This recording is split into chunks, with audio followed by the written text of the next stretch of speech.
Thor Ragnarok. Ragnarok. That's a new movie. That's exactly what Starter put right through Hitler. Whoa. It was on fire, too. He needs some cream. I believe that's a condition. Hey, guys. What was that ship? That's Thanos. Thanks, Miguel. You're the best. Yeah.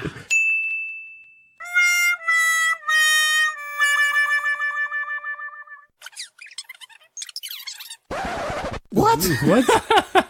Who has sex with a pineapple? The acidic acid from the pineapple would burn Yeah, it would. in places, and if you already got the sores like the Rick does, it ain't gonna I help. don't have those sores. Excuse me. How would you know if he has those sores? I'm merely guessing, man. Look at the man. The man is the man of the women. He knows the women. He's been around many women. I'm just saying, clean and dirty, it doesn't matter to Rick. Yeah, Lord, I'm Miguel Garza, and I'm a sex addict. Here's my card. Sex Addicts Anonymous. No, on the serious side, my sex drive is starting to die. It's starting to go, so I think I need to get on the Viagra's. Well, no, my shit still stands up. That's not the problem. Cut that out.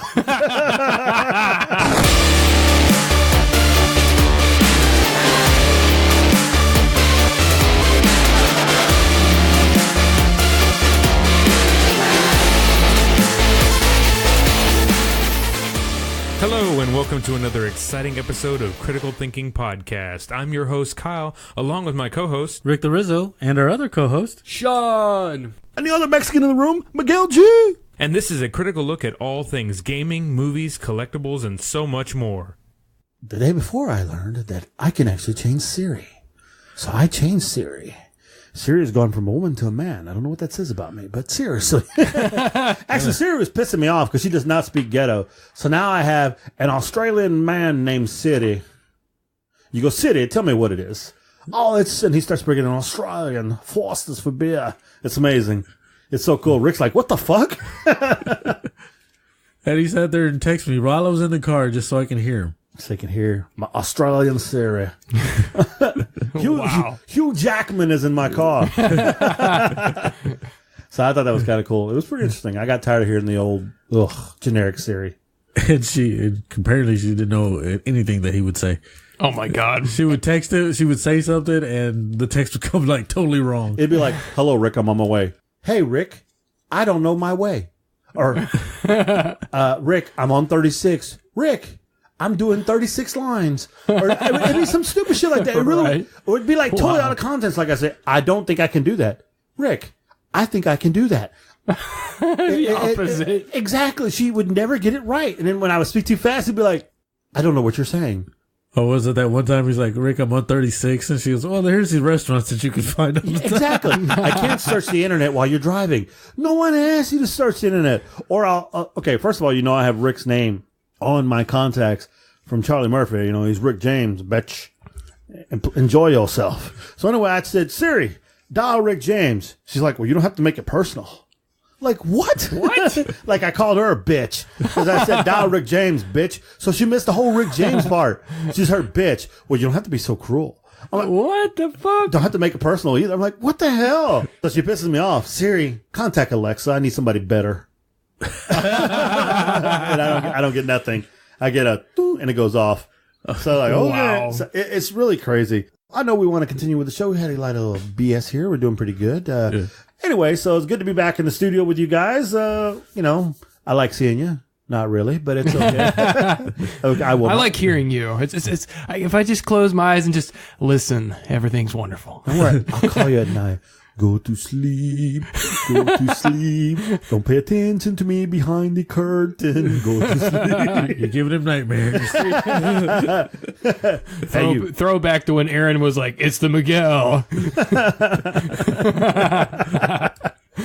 Well, anyway, I'm your host, Majestic Mike here, hanging along with... Just think. You got a problem with my name? Yes. Magic Mike? Magnificent Mike? I'll be up here dancing, doing the helicopter dick or something? Helicopter dick. So I went with the Majestic Mike. You got a problem? That's M squared. I am M squared, Majestic Mike here, live with Rick the Dick. He is the Irishman, the Irish ass, Sean McGinty. We changed the last name. McGinty. So, ladies and gentlemen, Magic Mike here. Oh, God damn you, Rick. Majestic Mike here, M squared, live from the cellar. No, it was a cerebellum. That's right, because, you know, we're critically thinking up in this bitch. Not really. Dumbass fucks. The IQ in this room is terrible. This can here's got more IQ than you two. Too bad I can't see the motherfucker. Anyway, how you doing, guys? How's everything? Yeah, I'm doing great. How's the Irish sausage? Irish. I'm skipping that question. Okay. Moving on. How's the sister? The sister's doing great. She still riding the bike? Oh, yes, she is. Still scaring the hell out of everybody. Nice. You 18 yet? No. Oh, let me know. All right. Had to do the quagmire. What's up, Rick the Dick? Rick okay. D's, American Top 40. How you doing? I'm doing all right. Had a long weekend. Had to make myself a long weekend because, Wait a minute. Did you say you bang yourself? No. Oh. Said I had a long weekend. Well, you talking about long and he's about banging. I'm like, what the No, I had a long weekend because Miguel. His name is now Meat. Because Miguel had a couple, he had a couple of days he couldn't go to work. So I was like, oh, I'll take the days off. So yeah, took the days off. And Nice. I actually got to see Thor, which I was, yay. But that's when I found out about my stupid ass card getting messed up. Oh, that's fucked up. Because when I went there to try to use it, it wouldn't work. So I had to use my other card to fucking watch a movie. I was kind of upset. that's what happens when you go to see Thor Ragnarok. Wrong movie. Yeah, I know, Rick. You don't go to those theaters, bro. You know what happens in them seats. It's like, they dropped me off at the movie theater, so they can't take me to those. You take an Uber. Was it my friend Gilbert? He's the one who let me borrow Call of Duty World War II. That's why I'll give that review this week too.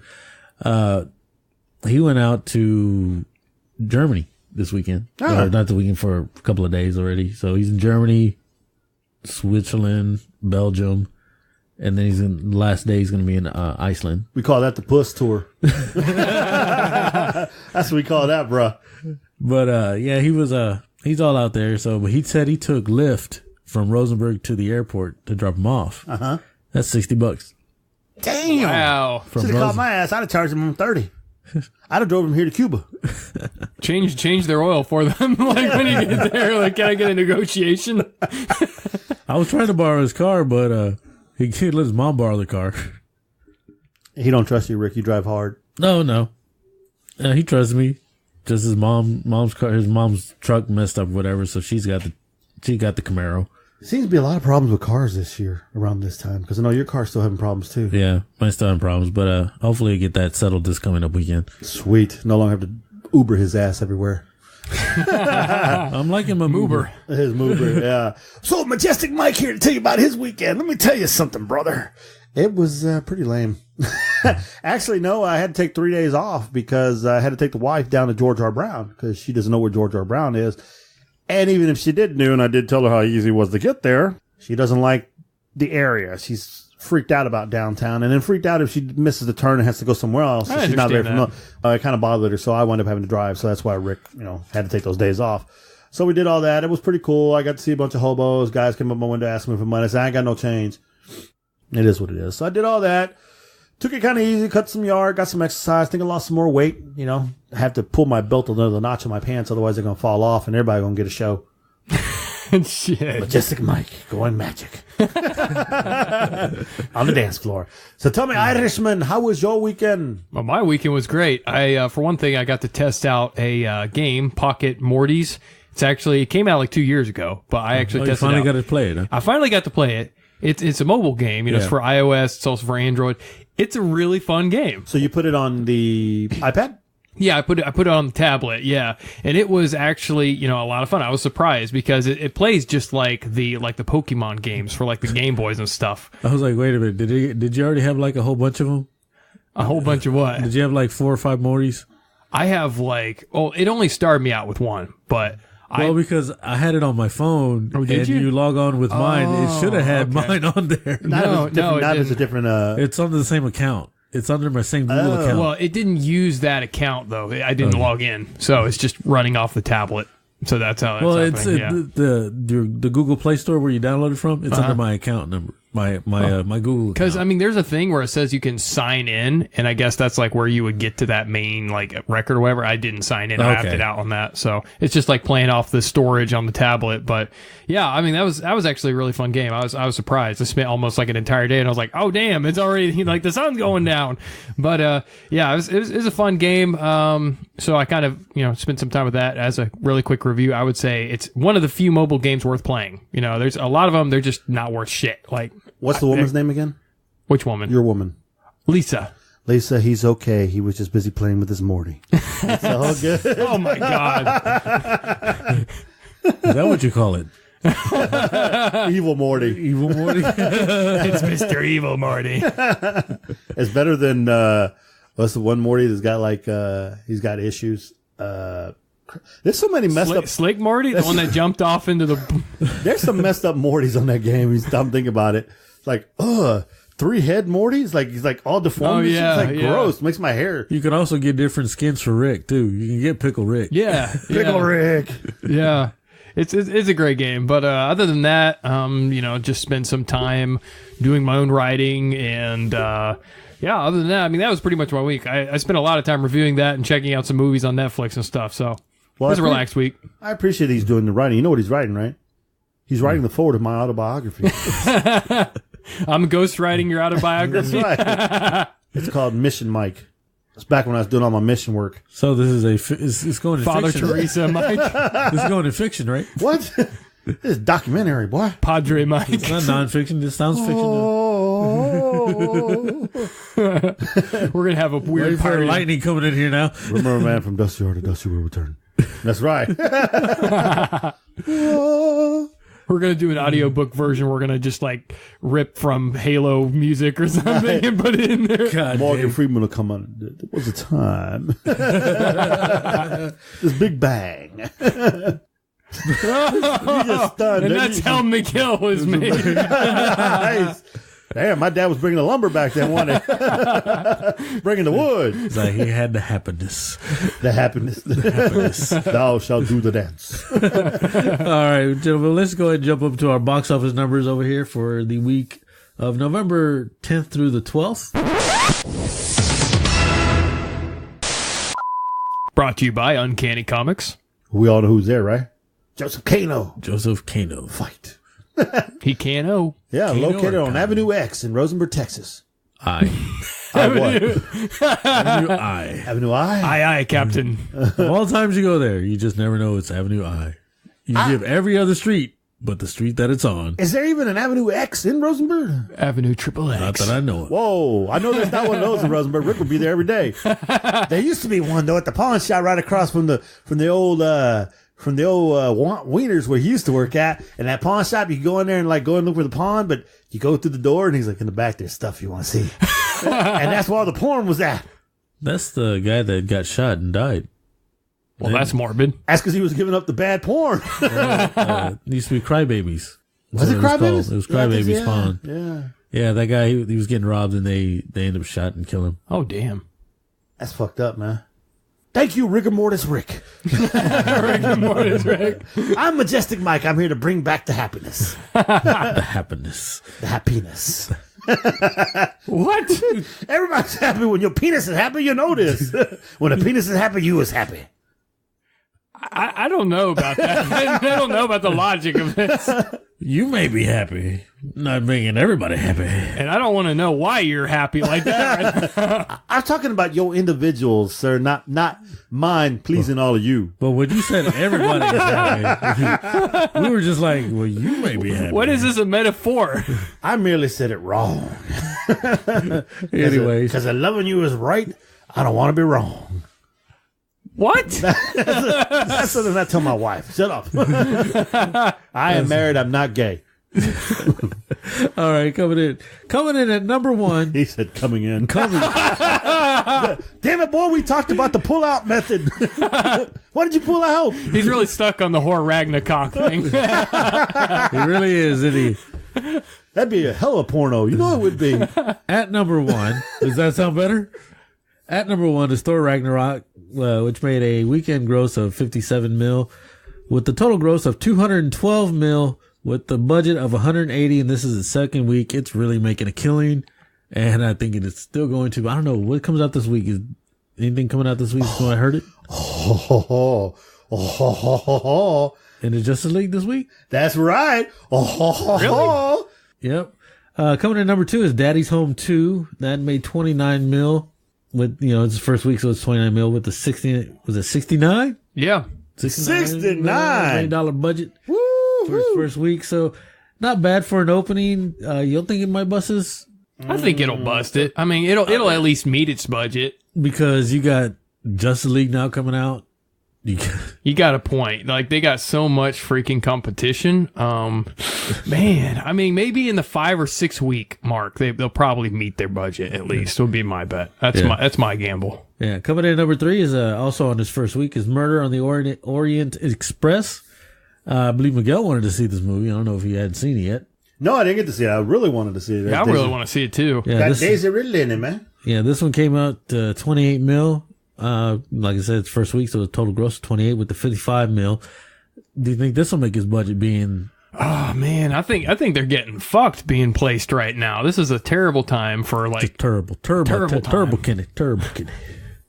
I just don't know. I hoping at least like the 5 week again, like the other one, 5 week, 6 week line, it'll at least meet the budget. Probably internationally, yeah, it'll pass up the budget. Yeah. All right, then coming in number 4, we have A Bad Mom's Christmas. It's one Mila Kunis. This is their second week. They made 11 mil with total gross of 39 mil, so they already surpassed their budget of 28 mil. But how the fuck did they do that? 2 weeks around the same time with Thor Ragnarok. How did they actually beat their budget when they had to compete with Thor? Well, because it was such a small. I don't know. I don't have an answer. Is there something going on that we don't know about? Like, is this like an in thing that we don't know about? That Bad Moms is like cool now or something? Like, what the fuck, man? It's Mila Kunis. Huh? You think so? I think so. Mila Kunis has she has that. What'd you say? Girl next door kind of look almost. Does she have a cult following kind of thing? I think so. Seriously, she does have a serious. So it's like a lesser Emma Watson kind of deal. Kind of, sort of, yeah. Gotcha. Yeah, she has it. Anyways, she better not have it. Yeah. Oh. Anyways, coming to number 5 is Jigsaw, which made 3 mil this week, with the total gross of 34 mil, and it really blew its budget of $10 million budget. This is third week, so it's still growing. I'm pretty sure it's going to be, I don't think number 5 next week. It's probably going to drop, but it's going to make a lot more money. That's not bad, for a horror movie, and especially that genre that's been going on forever and people have been getting tired of it. For it to come back and make 3 times its budget, yeah, which is pretty good. That's that's saying something, considering that it's not one of those Friday the 13th Nightmare on Elm. They know that's what they're trying to be. Yeah, it's not bad. They can't achieve that level, but yeah, I mean that's pretty damn good. Honestly, I mean I wouldn't have expected it to do that well per se. So I would say, and again they proportioned it right. Budget of 10 million. That's perfect. You don't want to do more than that for a horror genre like that. Yeah. Well, let me throw these little bit of numbers real quick at you, real quick. You said Thor Ragnarok made 212 mil this week right here in the U.S. Yeah. So this hasn't been updated very well. So I need to add the 20 mil to this stat I'm about to give you. So for the weekend, are you ready for this? Go for it. $672 million worldwide, Thor Ragnarok. Damn. That throws him in the top 10 easily. Yeah. Dang. That just goes to show you how strong Thor was this time around. Oh, yeah. Well, I mean, and their marketing was perfect. And honestly, it was actually accurate, too. Like, the trailers were great, and they really were a great depiction of what the movie ended up being like. They definitely took a note from Guardians of the Galaxy, and it got taken up. It deserves the success. Yeah, it really does. You have any honorable mentions, gentlemen? Well, there's a good old Blade Runner 2049, made 1,460,000 this week, and still below their budget. 88 million with 150 million budget. It's kind of sad, but there's the movie that came in 13th right there. It's his third weekend called Thank You for Your Service. This is the military movie. Oh, yeah. With I forgot that actor's name. He played Mr. Fantastic in the new Fantastic Four. Okay. He's the one that was in Bleed for This, the boxing movie where the guy broke his neck. Oh, really? I don't know his name. Yeah, but you know what actor I'm talking about, right? Mm-hmm. Yeah, that's him. That's the military movie. It only pulled only 853,000. Didn't even hit million. Total of 9 million total with a budget of 20. I wish that would have done a lot better than what it did. Yeah, I think that it was it's the whole premise of it being like a dramatic thing, and it, timing wise, it should have been, for the feels, it should have been more like late November or December or something. That would have been more when people are feeling sentimental like that. For that time, it needed to be more action and intense, and it wasn't that. So I think it really just lost solely on the fact that it was a drama, and I don't think the marketing was that strong. Like the trailers and stuff didn't really give it enough appeal. And it's coming out at the wrong time again. Yeah. And plus, people don't really this may be, you guys need to change my mind on this, but I really think people don't really go around thanking military veterans unless there's a camera on them. I mean, there's some people that are legit. They'll be like, hey, will you talk to them? They realize, okay, you're military. And they're like, I appreciate everything you did. Well, thank you very much. I mean, you got those genuine people, but overall, I don't think.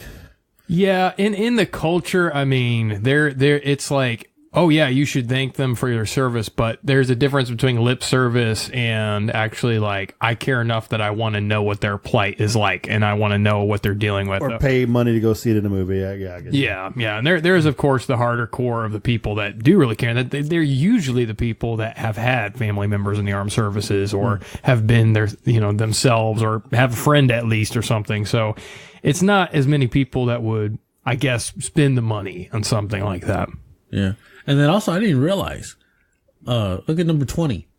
It's LBJ, this one with Woody Harrelson playing LBJ. Oh, wow. That did crappy. I didn't even know it was out. And it's already, it's on its second week. Oh, man. And they've been hammered so bad. Shit. It's like one of those movies that's political. No one wants to see it. Yeah. Yeah, that's probably it. I think people get enough of this shit in the news and then even on social media. So why do they want to go to the theater to watch it too? People want to escape that shit, not deal with more of it. I actually thought it was kind of intriguing. I wanted to see it, but I guess I'll wait till the red box and see it. It did look interesting. I had mixed feelings about it, but it did actually look interesting, like something worth watching. Yeah, I've never seen too many films on LBJ. Yeah, that's the thing. And I was hoping it would do right. But like I said, now, just looking at this, we'll just wait to the red box. Yeah, I think it's proof positive that Americans are getting less and less interested in politics. Like, it's getting more to the point that it's just like, fuck all that. Nobody wants to think about it. Well, there it is. When rigor mortis likes your movie, Rick Mortis likes your movie, you're screwed. So, earlier I made that thing about Thor Ragnarok. Let me go ahead and give you some numbers now. Okay, I'm going to start with 11. Yes, I know we do usually put 11, but it dropped out of the top 10. Logan. In honor of Stranger Things. 600 yeah, exactly. $616 million. Thor Ragnarok is your new number 10. $652 million. So that means the other movies did go up higher. Oh, wow. It holding on at number 9, 683. So it's probably going to be the next to fall. Because Thor is going to jump that. Thor will beat it. Well, it's already gone. It's not even in the top 20. Yeah. But it's overall, it's still number 9. Pirates of the Caribbean sits at number 8, 794. Do you think Thor is going to catch that? I think so. Wonder Woman sits at 7 at 821 million. Ooh. Now, see, here's the thing. We're acting like, it's not going to do it. But it just made $652 million on its opening freaking weekend. Yeah, it bursted so fast. And I feel like, the Marvel Comic Universe has so much momentum that it probably will overpass it just because. Guardians of the Galaxy sits at number 6. It's $863 million. And a movie we never saw, Wolf Warrior 2. And number 5. We still need to see that. 870 mil. Number 4, Spider-Man Homecoming, 880 mil. And here's the big jumps. Number 3, Despicable Me 3, $1.0 billion. The Fate of the Furious, 1.239.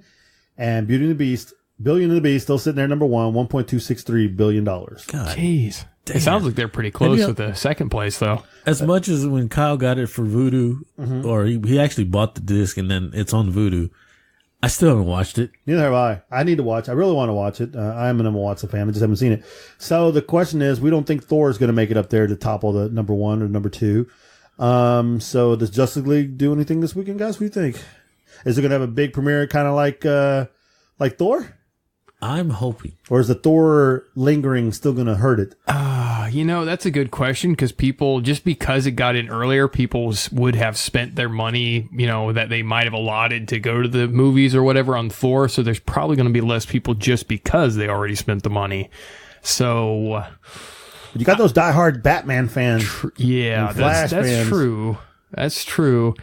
My bet is it's either going to be around the same level. It's not going to beat it. Or it's going to be a little bit below just because Thor already came out. So, we got to think that the diehards and the hardcore are not the majority. The majority are people that are just like, oh, it's a Marvel movie. Let's take the kids. Or, oh, it's a Batman movie. Let's take the kids. So it's, and then it's going to be like, how often are those people going to want to go to the theaters in the same month or, week or whatever? So it's probably not going to do as well at first, but then it'll probably pick up after that, depending on what people say. If their buzz on social media is enough, like, hey, it was the best movie ever, you got to see it, and becomes a viral kind of thing.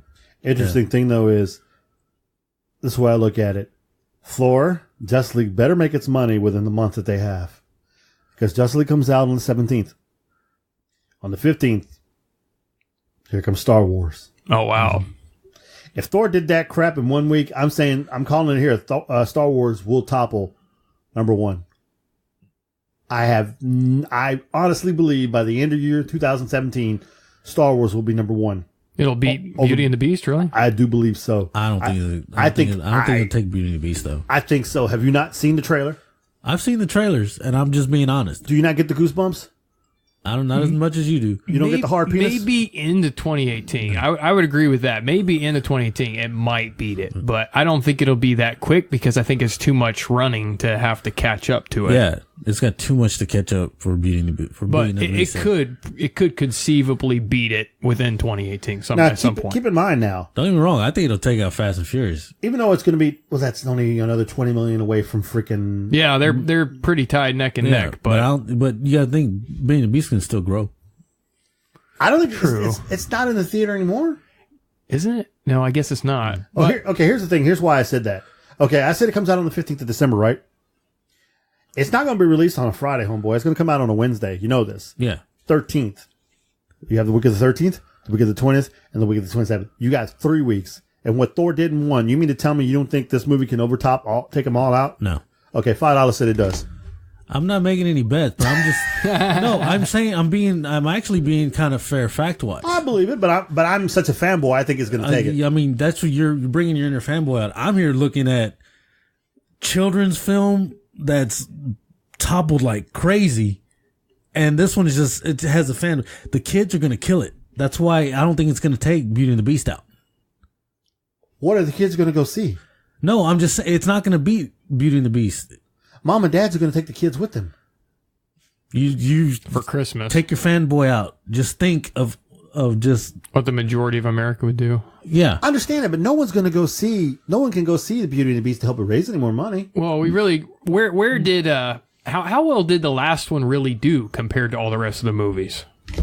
I can look like same time. Because if you're saying as great as it is, it should still be at least top 20. Because that would be a good projection, because probably the same momentum that was behind the last one will probably be behind this one. So if it was enough, and then, you got to adjust for inflation, so it's probably going to be a little bit more than the last one, obviously, besides the fact that there's more hype.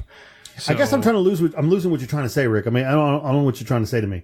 I'm trying to figure out what you're trying to. It's what I'm trying to follow you. As much as I'm a fanboy too. I'm gonna sit there. I was like, yes, it's gonna beat it. I don't see it.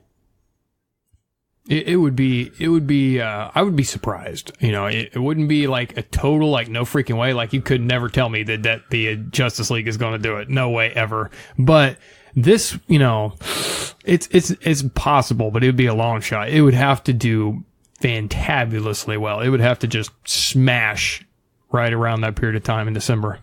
It made $2.068 billion on its release. And that was for the whole time that ran in theaters? But I'm going to try to go see if I can find some better numbers on that real quick. Let's see here. My bet is I'm more for. I think it will hit the top, but I don't think it'll hit the top until a little later in 2018, like 3 or 4 months into it. That's my bet. Your opinion. Maybe not even 3 or 4, maybe 1 or 2, but still. Fuck all of y'all. Hey, fuck you too, walking man. in. Hey, we haven't even gotten to the review yet, so you want to get into that? So let me ask you this real quick question since you're here, Mr. Baldgy. My Bald ego. Oh, nice. My question out here, and Rick and Sean are going against me on this. I honestly believe that because the new Star Wars movie comes out on the 15th of December, which will probably be released on that Wednesday, the 13th, which gives it 3 weeks. And because Thor made $652 million in its first freaking weekend, I honestly believe Star Wars is going to crush Beauty and the Beast in the 3 weeks it has in 2017 and take over the number 1 spot for 2017. Rick says no. He thinks the kids are going to keep it from happening. And Sean thinks it's not going to happen until later 2018. What say you? What was the question again? No. I'm kidding. Is my penis really that long? And it's not too, what is it? It's not too thin. It's too thin. Personally, myself, honestly, just realistically, I think you're all wrong. I think personally, my movie, the Big Smash, is going. No, actually, I think you're right, Miguel. I think it will, because I've been hearing a lot of like hype for the movie. I think they've done a really good job marketing the movie. I think it's going to just blow it out the water because people's hype for it. Not as opposed to Beauty and the Beast, where they went. It was like, Beauty and the Beast is for kids. It's also for adults. I think it's for this one. It's going to catch all those nerds that really love this shit, and they're gonna want to see Luke and all them, because they know this one's going to be like an Empire. It's going to be like a dark, twisted, a lot of people are going to die kind of thing, in my opinion. So you think pop culture is going to carry it over? I didn't even think about that. Good call. Like, it's going to be like another Empire. Yeah, it's going to be dark as shit. So we're split 50-50 on this, basically. Hold on a second. There's no consensus. So you ready to sit in with us? Yo, what's up, man? Hey, does your hair going all white trashy like that? What? Are you still recording? I'm still recording. Yeah! You missed it. Rick gave us his review. In? Do I sound good? Yeah, you sound fine. Mic check. 1 testicle, 2 testicles, 3. Wait a minute. Did you watch Thor? Yes, I did. That's right. Thor Ragnarok. Wait a minute. That's all he's been. I've watched that one too. So Badass best movie right? ever.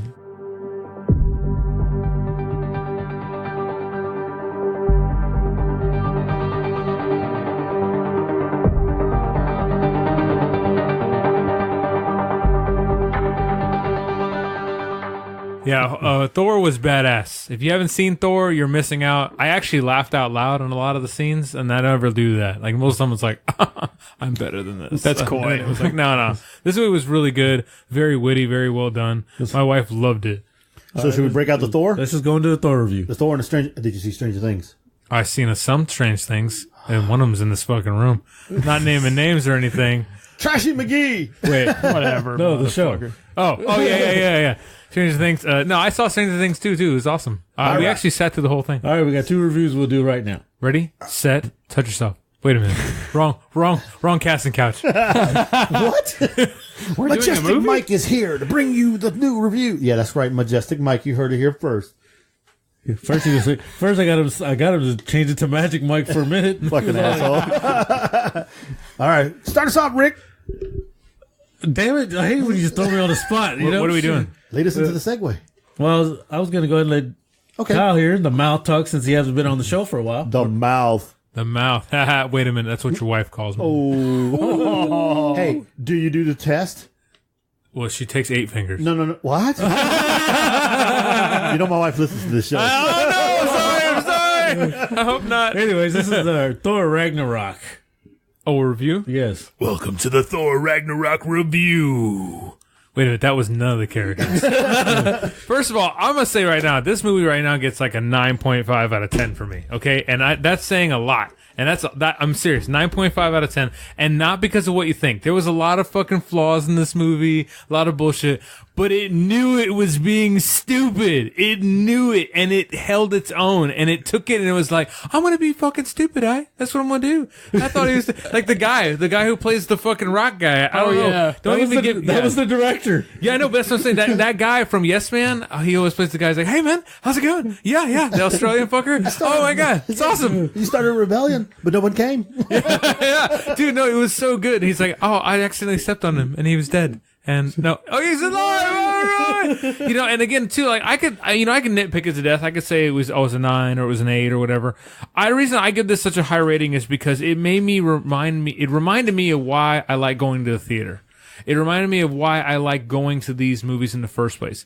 I understand that sometimes we go to movies and it's hard and it's drama, cry. I get all these things. Which, by the way, I saw Murder on the Orient Express. I fucking saw that movie. It's badass. Not gonna lie. It has a twist ending. I liked it a lot. And it was also, again, it was funny as well as it was serious. So it's up there with Ragnarok. But this movie really took itself and it said, I'm gonna be dumb, but I'm gonna be serious at the same time. And that's what Ragnarok did. It basically said, I'm gonna take a character that is very serious, but I'm also gonna make him fun and witty and sarcastic, but I'm gonna humble him and then I'm gonna bring him back. But again, too, like you have these other characters, they're sporting characters that were just as good, but yet also kind of sucked at the same time. So, and if they knew they sucked so bad, they embraced the suck. And it was like, I embrace how bad of an actor I am right now in this scene. Goldblum, for example. Oh, yeah. He was so bad, he was good. Like, he was so terrible. It was literally like, wow, you are Jurassic Park and you need to eat a sandwich. You know what I'm saying? He's like, hey, so I told him, wow. And it was like, giving me the sticky thing. Yeah, and I loved it. It was so good. That man right there, I'll be honest with you, all the supporting cast need a little award. And it needs to go on, thanks for being what made this movie stupidly great.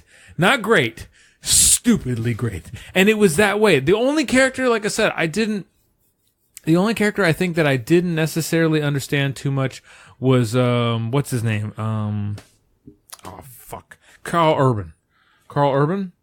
Drax? Not Drax, god dang. You know, Scourge.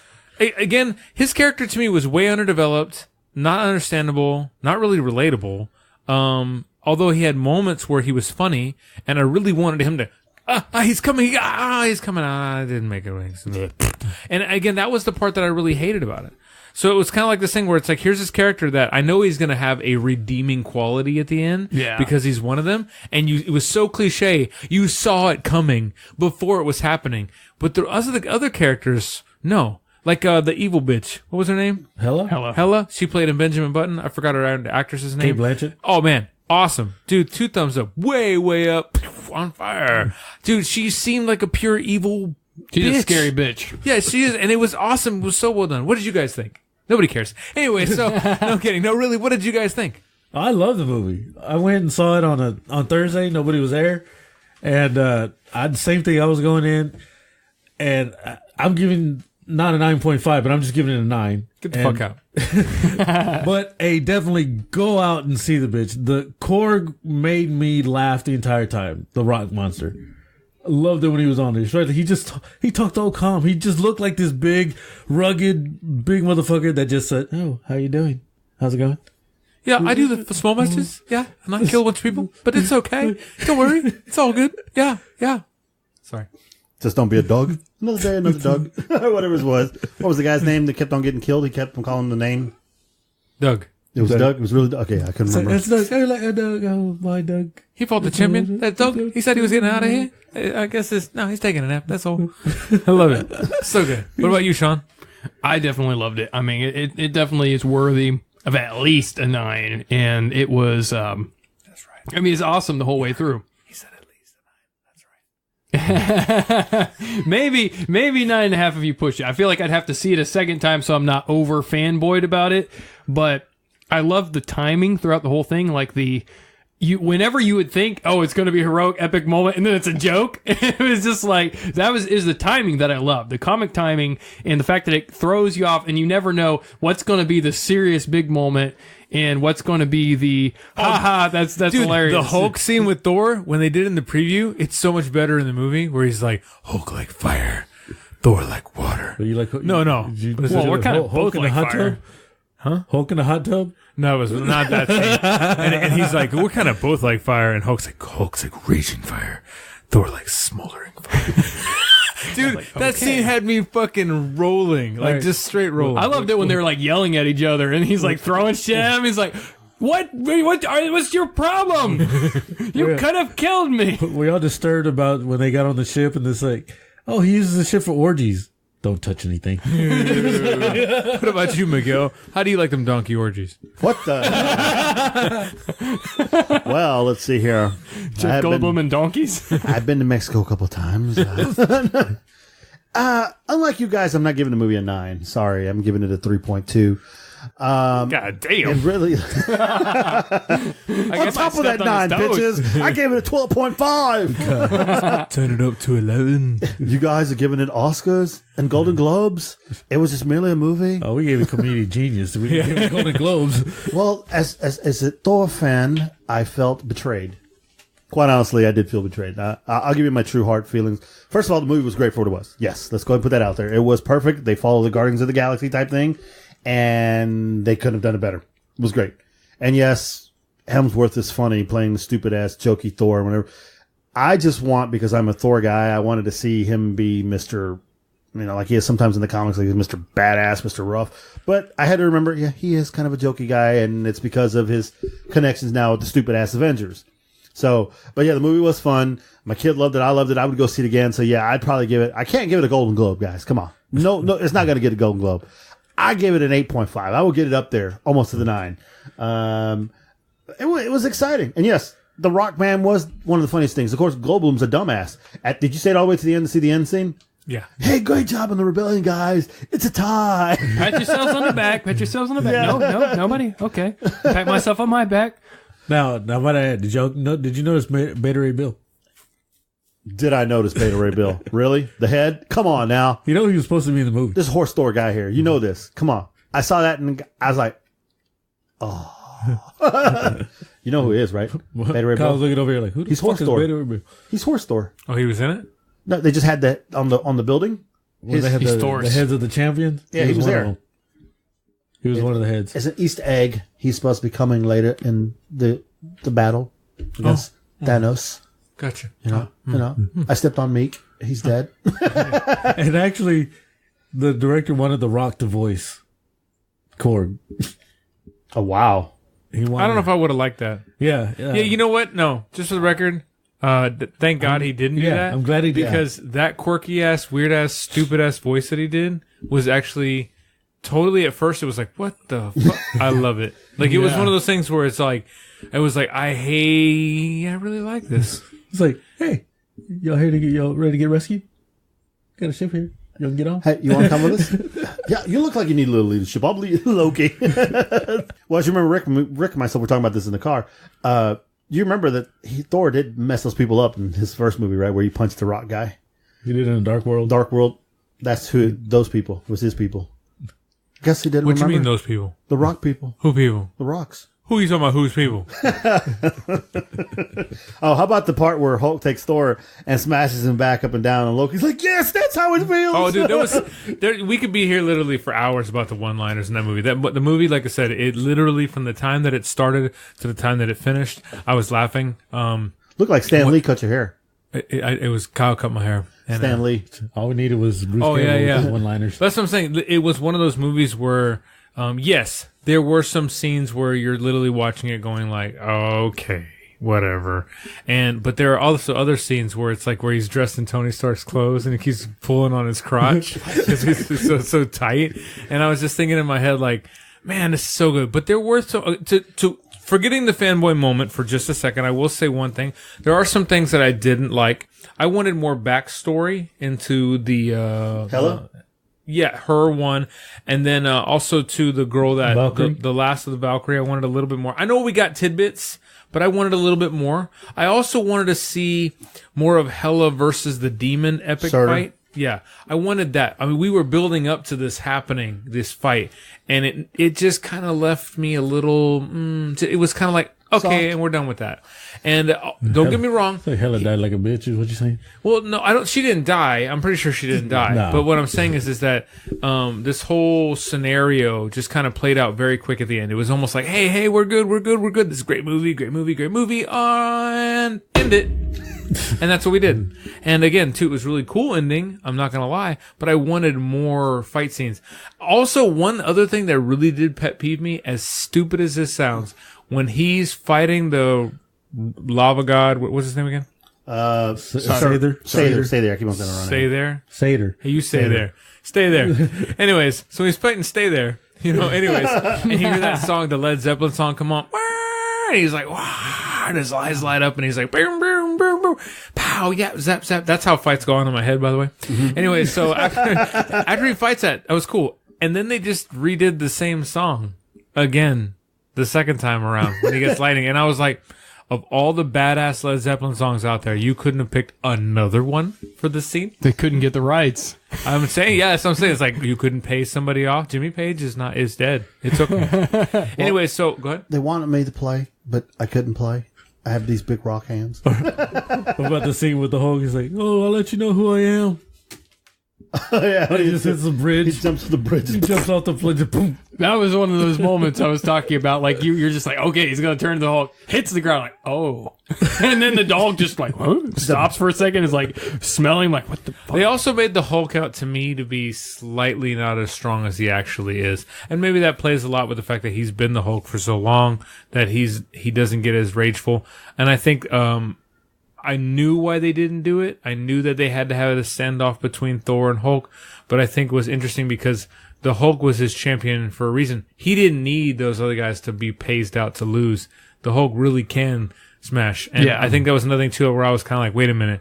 Like, you want to keep your champion so you're fixing the fights? You don't need to fix the fights. It's fucking Hulk. I mean, the Hulk, when he gets angry enough, pretty much can take on anybody. A lot of people. Yeah, he gets supposed to get stronger when he gets mad. But this was actually, like, any of the comic book fans would be glad that was the outcome, because honestly, that's why Thor was brought in the first place in the comic universe, was to be able to be somebody that could actually beat the Hulk. So it's like when he's actually operating, and that's kind of in the story, he hits a whole new level where he doesn't need Mjolnir anymore. At his true godlike he went status. Super Saiyan is what happened.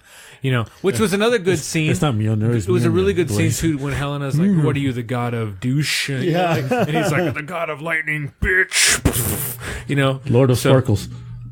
Lord of Sparkles. That was great. But yeah, like I said, it's one of those movies where I feel like I walked out of the theater and I wanted to watch it again. And anytime you watch a movie that's like that, that's it. It's good. It's good. That's it. You know you're going to buy it as soon as it comes out. It's one of those movies, and I think they did a great job doing it. Again, the reason I think I'm saying such high praise, in my honest opinion, was I feel like Marvel could have dropped the ball on this one like they did every other fucking Thor movie, but they didn't. And that, to me, these side movies they give them, and they're shit, and they focus on these heavier hitter movies. But this one was just a side movie that they heavy hit, and it knocked it out of the park. So, in my opinion, if you get a chance to see this movie, go fucking see this movie. It is good. Are we ready to move on to Stranger Things? So you put it on the same line as Captain America Civil War, where the last Captain America one, they really, because obviously everybody was freaking in it, but it was really a Captain America movie. But it wasn't a very good Captain America movie, because it didn't focus on him at all. I think you just hurt Miguel. The one before was better. The one with S.H.I.E.L.D. was way better. Like this, that one. Oh, when was he's fighting Bucky the first time? Yeah. I like that one too, but I like the Civil War thing because it's the whole setting it up for the next thing. I was going to say something shit. That's why I didn't like it, because it was just setting up for the next movie instead of like being good in itself. Still, though, Captain America was kicking ass. I love Captain America himself. I felt like he deserved a better movie, an actual Captain America movie, and it wasn't. He did. One. He was an Ant-Man. For like a split second. I'm kidding. I'm totally fucking with it. I'm sorry, Captain America and the Starving Pygmies down it again. Nice. Forgot what you can say. You stupid asses. Yeah, you guys talk about all the fun stuff, all the good stuff, all the great stuff, but who died? Captain America? No, and Thor. Who died? Oh, well, the Executioner. 3 people died. Odin. That's right. No, I'm not talking about Odin. Well, and 3 Odin people, for one thing, but 3 also people connected Strife to Thor. Yeah, and his best buds, right? Oh, yeah, the Warriors 3. All dead, except for Sif. Where the hell was she at? That's a good question. She must have been on a quest or something. She was She's going to come back. Nowhere to be seen. So I imagine she'll be coming back. But yeah, the Warriors 3 are dead. I was like, wow. Really? What, are they really dead? Like dead? Yeah. Like that's it? Yeah. Freaking whatchamacallit killed them. Unless we find out that there's something else going on with the whole Asgard thing. It's a not Marvel really universe, destroyed. so it is what it is. But yeah, the thing is, though, Thanos gets the freaking realm, the freaking gem. He can change it so they can come back and bend reality and all that shit. That's going to really blow your minds when he gets the fucking... I have a feeling Loki took the Tesseract. Oh, he took it. I mean, that's why that ship came. Oh, yeah. That's Thanos. Is that Thanos? Mm-hmm, that's Thanos. Okay, I didn't know what that was. That was a good question. You totally just reminded me. Hey, guys, what was that ship? and now you edit in. Hey, that's Thanos, and I go, thanks, Miguel. You're the best. Yeah. Really, it was a Lone Star. We've been Pizza the Hut. Raspberry. Only one person knows I hate raspberry. Lone Star. Hey, you forgot the sound effect with the helmet. Lone Star. I can't breathe with this thing on. So, to cut time short, start Stranger Things 2. Ready, steady, Freddy. Who's Freddy? You're Freddy. I'm not Freddy. Have you seen it? Yes, I have seen all of Stranger Things too. So it's definitely awesome. It is worthy of the first season for sure.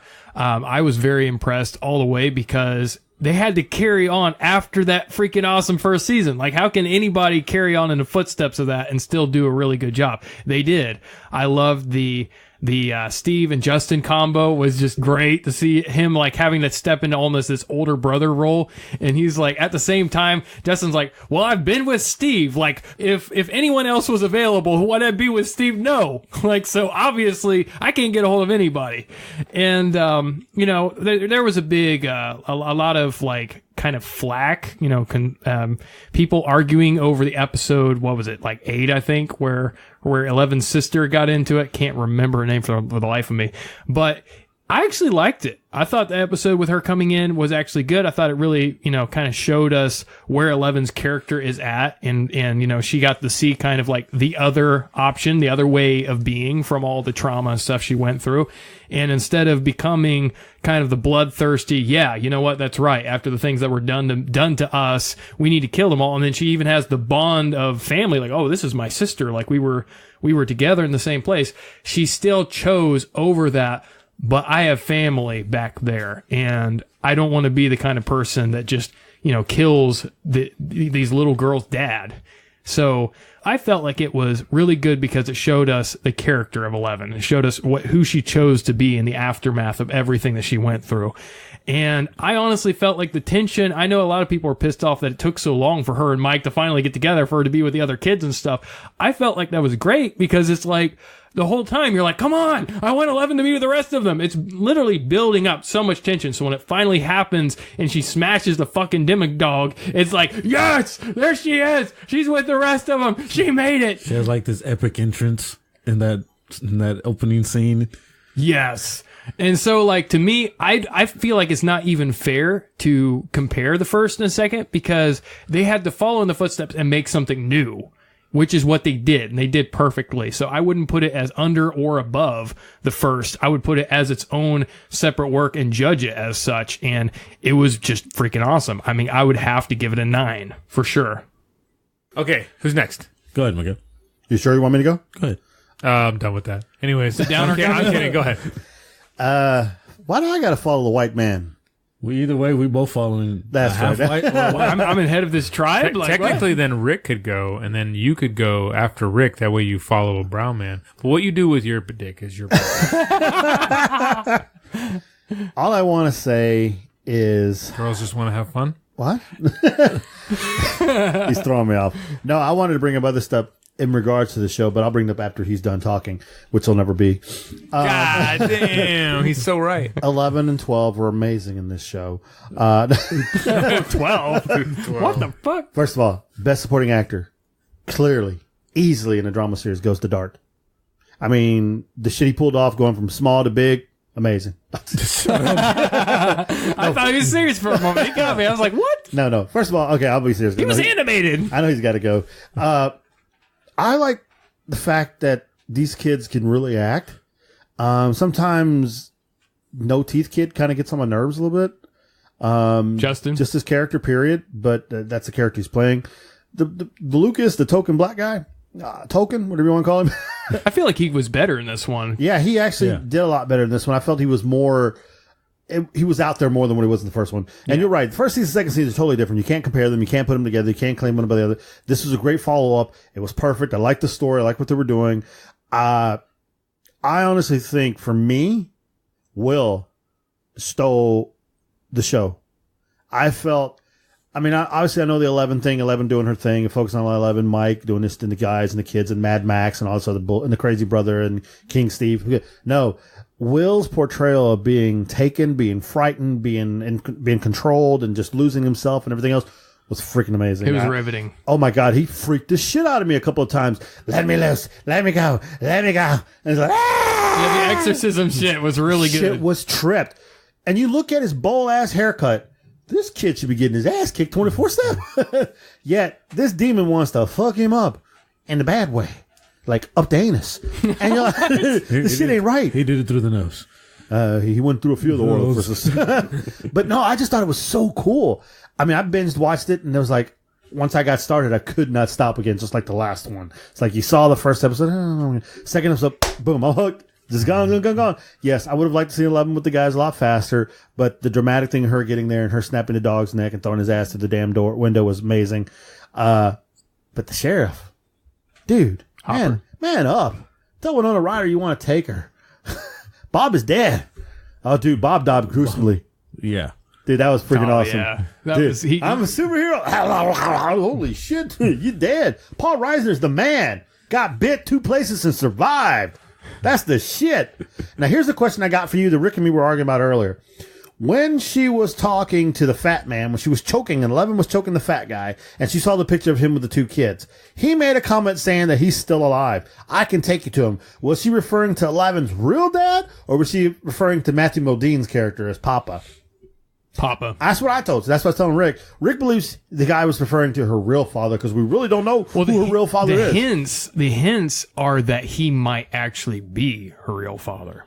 That it's hinted at. So, I mean, you also got to understand it's not all written. So whatever is going to happen in the 3rd season, they don't have it written yet. So it could go either way. But there are hints there of it being possible that he is actually her father. And so that makes it even more fucked up that he did what he did to her mom. That's rough. And you know they're only going to take it 5 seasons. They said they want to kind of end it around 5 seasons. So that's, just so you know. All right, let's turn over to Clam Crimple. Clam. God damn. Gave it to us, Clam. Clam. I said clan. Yeehaw. Like his granddaddy was All clan. right, so I could take this review multiple different ways. We'll And take it. Doing it like you did me. What the? But I'm doing you without the Yeah, Vaseline. but you were screaming, no. Nice. Sorry. Anyway, so I could take this review multiple different angles. I don't want to take it in the same angle that Sean did it, nor do I want to take it the same angle that Miguel did it. You've heard their opinions. You understand with this. And to be totally frank with you, I agree with both you motherfuckers. Real talk. I'm probably going to agree with Rick's ass too, because it is a good series so far. So far, Stranger Things, I watched the 1st season. Then the 2nd season, I binge watched the entire thing. Season 2. 9-hour day, huh? Mm-hmm. Swear to God. So me and my wife binge watched it. And it was awesome. Truly, truly awesome. Except there are a few exceptions to every rule. Number 1, the character growth is well done. It can't be compared to the 1st season because frankly to me, it is not comparable. The 1st season to me was more horror. It had a very dark horror aspect, a very mysterious horror drama going on. This was like Aliens to Alien. Yeah. So it reminded me very much of E.T. meets horror meets the creature in the Black Lagoon kind of shit. Because here's this thing hunting them. They're kind of not sure what it is. It kills people. And the mysterious upside down, which wasn't just a place, but a thing that could hurt you. Okay, so now we go to the 2nd season. And in the 2nd season, we're no longer so much scared of the Demigorgons, right? We're not really scared of them anymore. Somehow we're supposed to be scared of Demi-Dogs, which I didn't really get that either because, there's some questions I have about these creatures, right? Okay. Which they didn't answer at all. So I really wasn't too scared of them necessarily. But then the infamous monster, the demon, right? Which we don't really know is an actual creature, which is led to be in the first few episodes, or an entity like a spirit or a demon that infests the child. The mind flayer. Right. So the question is now the question I had for most of this was, how am I supposed to be afraid of something that's in the body of a child? I don't give a shit if it's wrapping around, dumping around, taking shits on itself. It doesn't, The Exorcist never scared me, because at the end of the day, it's still in the body of a child. You don't want to hurt the kid, but we could always just feed it fish heads and keep it locked up in the basement. You know what I mean? For real. Well, that's right. All right, Will's got to stay in the basement. Fuck him. Is that a Simpsons reference? Yes. Yes, it is. Okay, so now this is just being a facetious kind of transparency into what I thought it was about. A very negative aspect of it. And another negative is that, so 11, she does this episode, and the reason I think people hated this episode is because it seemed completely out of place. The rest of the episodes were all pertaining to this small town, the mysteries in the small town, and then frankly, all of a sudden, she's now halfway across the world somehow, magically. By the way, time has a weird transcendence in this universe that I don't understand, but so, anyways, 11's over here. She's learning all these things from her mother, which was really weird too. And then all of a sudden she finds her sister, which I really wanted to like, because Kai Green, one of my favorite bodybuilders, was actually in this movie. And I really like Kai Green. But it left me wanting. In other words, the characters were not buyable. I didn't buy them as whoever they said they were. I didn't buy the sister at all either too much. Although she did a good job, she just seemed really out of place. And being out of place, the actress did a good job, but it seems like what was written for her just wasn't that good. There are some scenes that are memorable, like when she moves the railway car, but once again, all she did was play on anger. I kind of wanted I know they were trying to go for the whole Jedi scene, but I wanted more training for her. I wanted this other person not to be a sister, but a big sister to her, to train her. The only time I saw her grow was at the very end of that scene where she's like, no, bitch, I got my own shit to do. This is your family. I gotta go to my family. She seemed too innocent going in, without purpose, seeming lost, to all of a sudden magically finding purpose without really finding purpose, except for the scene where she sees Will in trouble, or whatever is not Will, the other guy, Mike, in trouble. So her love for Mike, which kind of creeped me out a little bit too, young kids loving each other, wasn't really liking that too much either. I kind of feel like, you can like each other, but damn. You know what I mean? Like, shit. Then, like, when she did the old neck thing and made Mad Max fall off her skateboard. Yeah. So, again, like these sentences. There's another one. Speaking of Mad Max. Mad Max, personally, the character could have not been there. I know why they did it, and frankly, I'm not even going to say why they did it, because it's really pathetic. Why'd they do it? Because they wanted to add another girl character into the show that was of a different, and to cause trauma within the guys. They were trying to bring more women to come watch the show by adding in another girl. They wanted little girls to get involved too. And I didn't really like that. Although I liked the actor, I felt like she was overacting sometimes. And again, not to put it down on her, that's not her fault. That was what her character called for. So she did a great job doing what the director told her, but I felt like in some of the scenes she was too strong for the kids that were around her. And I don't mean overacting, I mean overacting the scene, kind of like, I am talking right now. So I am the hero. Yeah, I'm out of place, where everybody else is kind of like, dude, we're just chilling having some beers. Now, those are the negatives that I saw. And that and the bloody fucking nose. You could take 2 seconds and wipe your nose, bitch. Okay? Just because you got a bloody nose. There you go. Wipe your nose. That was another big thing. I'm going to leave it for it. Yeah. I know why they left it. And it's really funny. But the whole, like, you could wipe your nose. And I also was wondering the whole time, with her using her powers, is that going to hurt her? Or is, like, when she's bleeding the nose? Because the bleeding nose symbolizes that eventually it will kill you.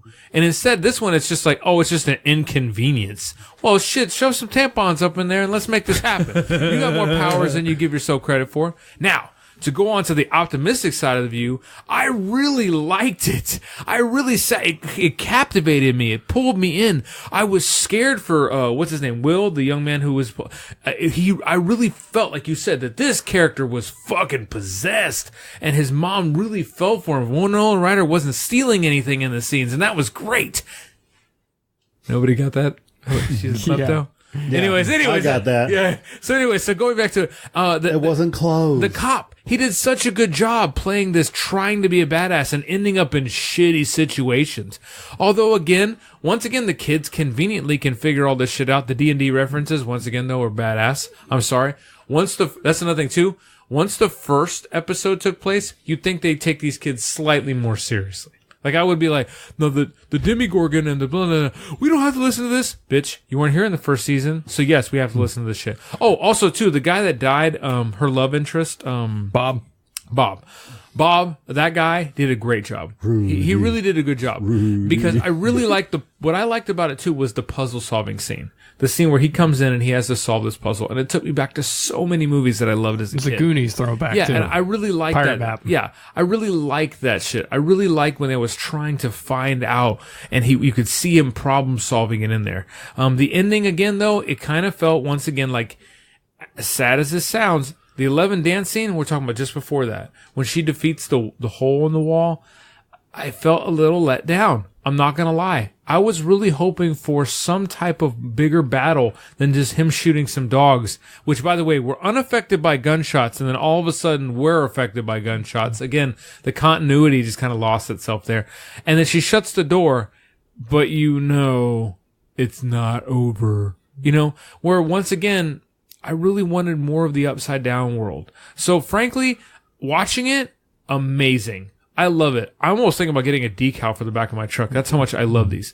But to just be a real reviewer, I have to point out the fact that the episode that nobody likes there's reasons for it. And the reason it just doesn't fit the bill. It tries to, but it just doesn't it feels completely out of place when I was watching it. I almost skipped through the episode just because.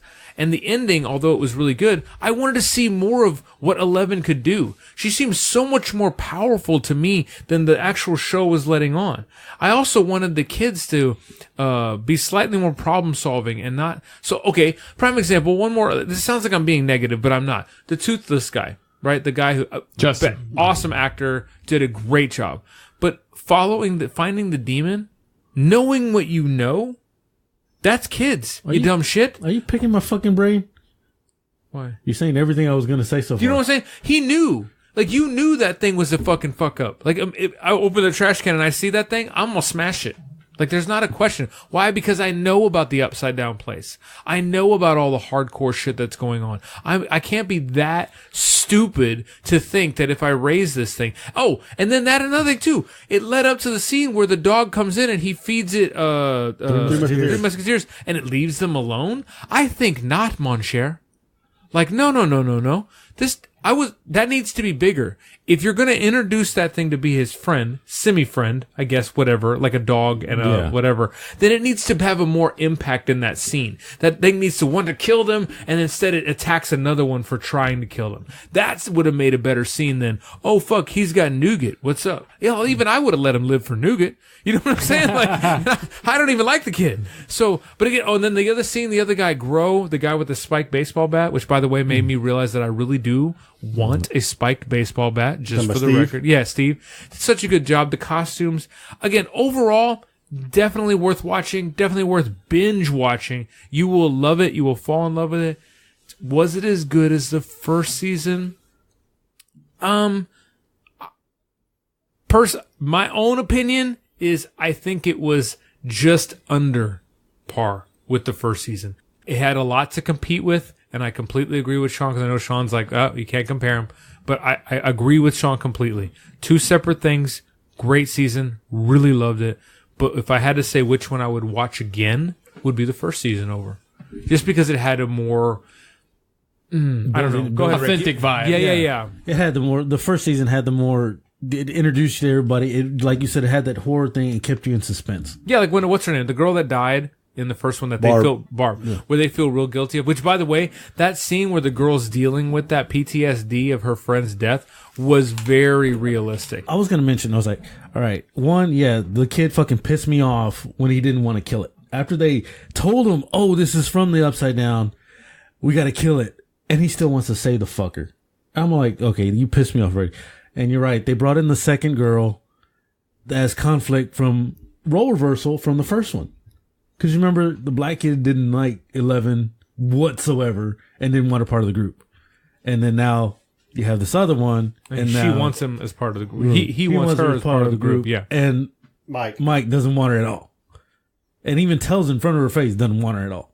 I think that was a little overdrawn too. And correct me if I'm wrong, but I felt like telling her once or twice, that's fine. But goddamn, you're a dick. Yeah. Like I felt really bad for her at one point again that, man, we're a fucking asshole. I'd have punched you in the face. He didn't say it like once, twice. He literally said it to her while 11 was there even, like, go fuck yourself. Yeah, he said it like that. And he also did it without even saying it to her during the Halloween. He just said, "Oh, I'm not into it," and he left. He basically dissed her right then and there. Yeah, I'm not having any fun. I'm out of here. Yeah. Like whatever, dude. You know, I mean, like I said, all that stuff. Like I do agree with you. It's not in par with the first one. Like I said, I'd rather watch the first one over the second one. The second one is good. They all did acting just like great. And you're right. Will was the best out of all of it. He did creep everybody out the way he was acting. I didn't really get all creepy on it, but I was like, I feel his pain. That's how I saw him.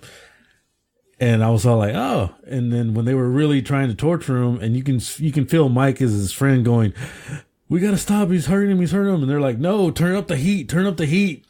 Mom cranked that shit up, didn't she? She wanted her boy back, man. And you felt it. Like you felt it in the scene that she really, but another thing too, like another character too that seemed out of place to me was Mad Max's brother. The older brother.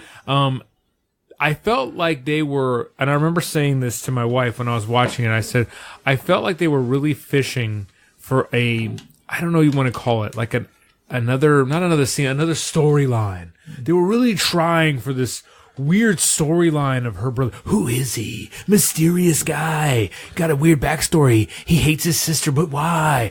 Ooh, he drives a Camaro super fast and wants to commit murder. Mm-hmm. And I was like, what the fuck is this guy's? Is he has he gotten laid? Has he not gotten laid? What the fuck is this guy's problem? And then it turns out it's just that's his stepsister and his parents moved to have a better life and he's just a bag of shit.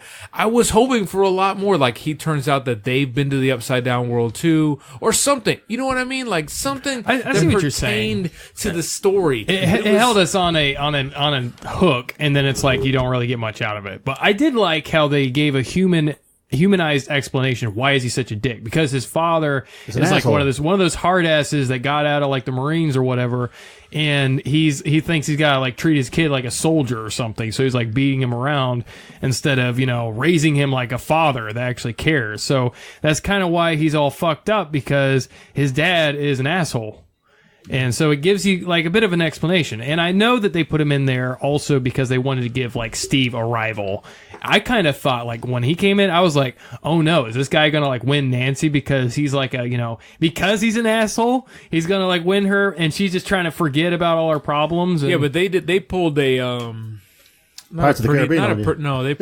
they pulled a, not a Pirates, I was thinking 80s movies were like, all of a sudden, I know this isn't one of them, but like Pretty in Pink or whatever, where the girl doesn't fall for the jock. Now falls for the nerdy guy or whatever. Now she sees the nerdy guy and wants to suck his dick. And again, I think that's great. And I'm glad they put it in the film but I think that here's the thing, that first season, there was sexual tension between the two, right? Uh-huh. So she's with this other guy, but she really kind of secretly really likes this other guy. And in this season, it was really evident that he was really trying to kind of, but it showed no interest from her side, in my opinion. And I could be wrong. Maybe I'll go watch it again and I could eat my own words. But her interest in him was completely dulled back to the I'm not really interested in my boyfriend anymore, not so much interested in someone else. And all of a sudden they find this evidence, again, no sexual chemistry, just more like we have a common denominator. Common cause. Common cause. And all of a sudden now they want to sleep together, which that scene was built up, but there was nothing leading to that. So again, part of me is if you're going to, and it's hard, again, it's easy being a critic and saying this is what you should have done. It's hard, but you did such a good job in the first part. How did you know how to write these scenarios that created that tension only to drop the ball in the second season and then yet they sleep together? Yeah. So, yeah, you know what I mean? Like, and then after they did sleep together, it was still kind of like, hey, buddy. But that's what I think is like from what you're saying, and I do agree with the criticism too. Even though I love the whole thing, and like I said, I'll still stand by that 9 when it comes to the TV show. But I feel like those problems are because it's like they try to do too much in they one did. season. That's how he was. But again, he was scared, I think. And again, I say he. Hell, I don't even know who the directors. Could be a girl for all I know. But They're brothers. okay, so 2 brothers. I think they were really, really trying to make this season like a Thor Ragnarok kind of thing. Again, it's not on Thor Ragnarok. We were just talking about it, but they didn't want to fuck it up. Yeah, and they were trying so They wanted to desperately amp it not up. to fuck. So they were just trying to get that next level. Yeah, and then another. Okay, this is the other thing I thought was a problem for it, and you tell me if I'm wrong or not. Or when they introduced her sister at the very first episode, and they show her how she goes and makes the whole fucking wall fall down, ends up it was in the guy's head, and all the shit. And then all of a sudden, you don't hear about her till later on when 11 goes and find her, which I thought that shouldn't have been done. In all honesty, that shouldn't have been thrown in there. I agree with you. For one thing, I feel like it left her story hanging too long. Yeah. And there needed to be like some kind of flashes in there somewhere that we see something that she's doing, or even like 11 almost getting some kind of inkling or conception that there's somebody else out there, you know? And what I was hoping for was that she was maybe some part to help her with fighting the Upside Down. She would come in and find a way. That way they work together to take out the Upside Down, but it had nothing to do with it. You see, what I think that what they were probably leading to, and it's probably not going to happen now because people have, there's so much controversy over that episode now. So it's probably, if she even comes back in, it's going to be a very small role or whatever. But what they were probably, as their writing was mounting, because you got to understand, this isn't all planned out. When you're a writer, you see where the story goes. At first, you're thinking, okay, this happens and this happens. And then you get led along and you're like, hey, I didn't know the story was even going there. That's how the creative process works. But I think the direction that their creative process was going was probably like in the next season, she would be like a mentor. She would be like more involved with 11. That's probably not going to happen now because there was so much controversy over that episode. But I mean, even on the token, I will agree somewhat that the episode got kind of broken pace from the rest, and you get that frustration of, but what's happening back in the town? What's happening back with the kids? At the same time, I feel like it was one of those things, like, you got to include a little torture with all the good. Like, if you give people what they want all the time, they don't appreciate it. So I feel like the story technique was, we're pulling you away for a little while because we know you want to be here. So when you come back, you're going to appreciate it more. So is that kind of a thing that it broke the timing, the pace on purpose? I don't think the timing, like, people treat that as like it was a mistake. I don't think it was a mistake. I think they did it on purpose. But whether you like that as a stylistic choice, I think that depends on you. But honestly, I don't think they made a mistake with that. I think that's what they intended to do. I don't think that was a fuck up. I think that was intentional. Okay. Intentional fuck up. An intentional fuck up. Like Thor? Like, what? That was kind of the sum of your review. They intentionally made it fucked up. Oh yeah. No, yeah. Like our review of this movie, this show. No, and I will say one thing before. I know Rick's probably got a little more to say too, but you covered a lot of things. I just brought out some of the stuff that I was saying. And again too, I would just like to say though, for the record, and even so Sean knows too, is I did not give this a low rating at all. I honestly think that this is a solid season, a solid show, a solid, I don't even know what you want to call it, but it has such a cult following, even with me, because it is that good. So if anybody out there is listening realistically and says, well, what is it? Honestly, I think it's a 9 too. I think it's up there. I think it really is.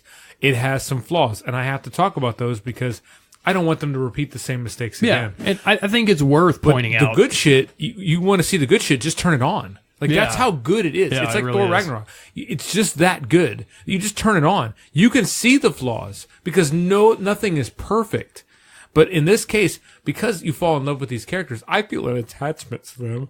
And I feel like they're like my brothers. And they're like the guys I wish I started a podcast with. Instead, I'm with you fuckers. So, damn. Fine. We just got thrown under the bus.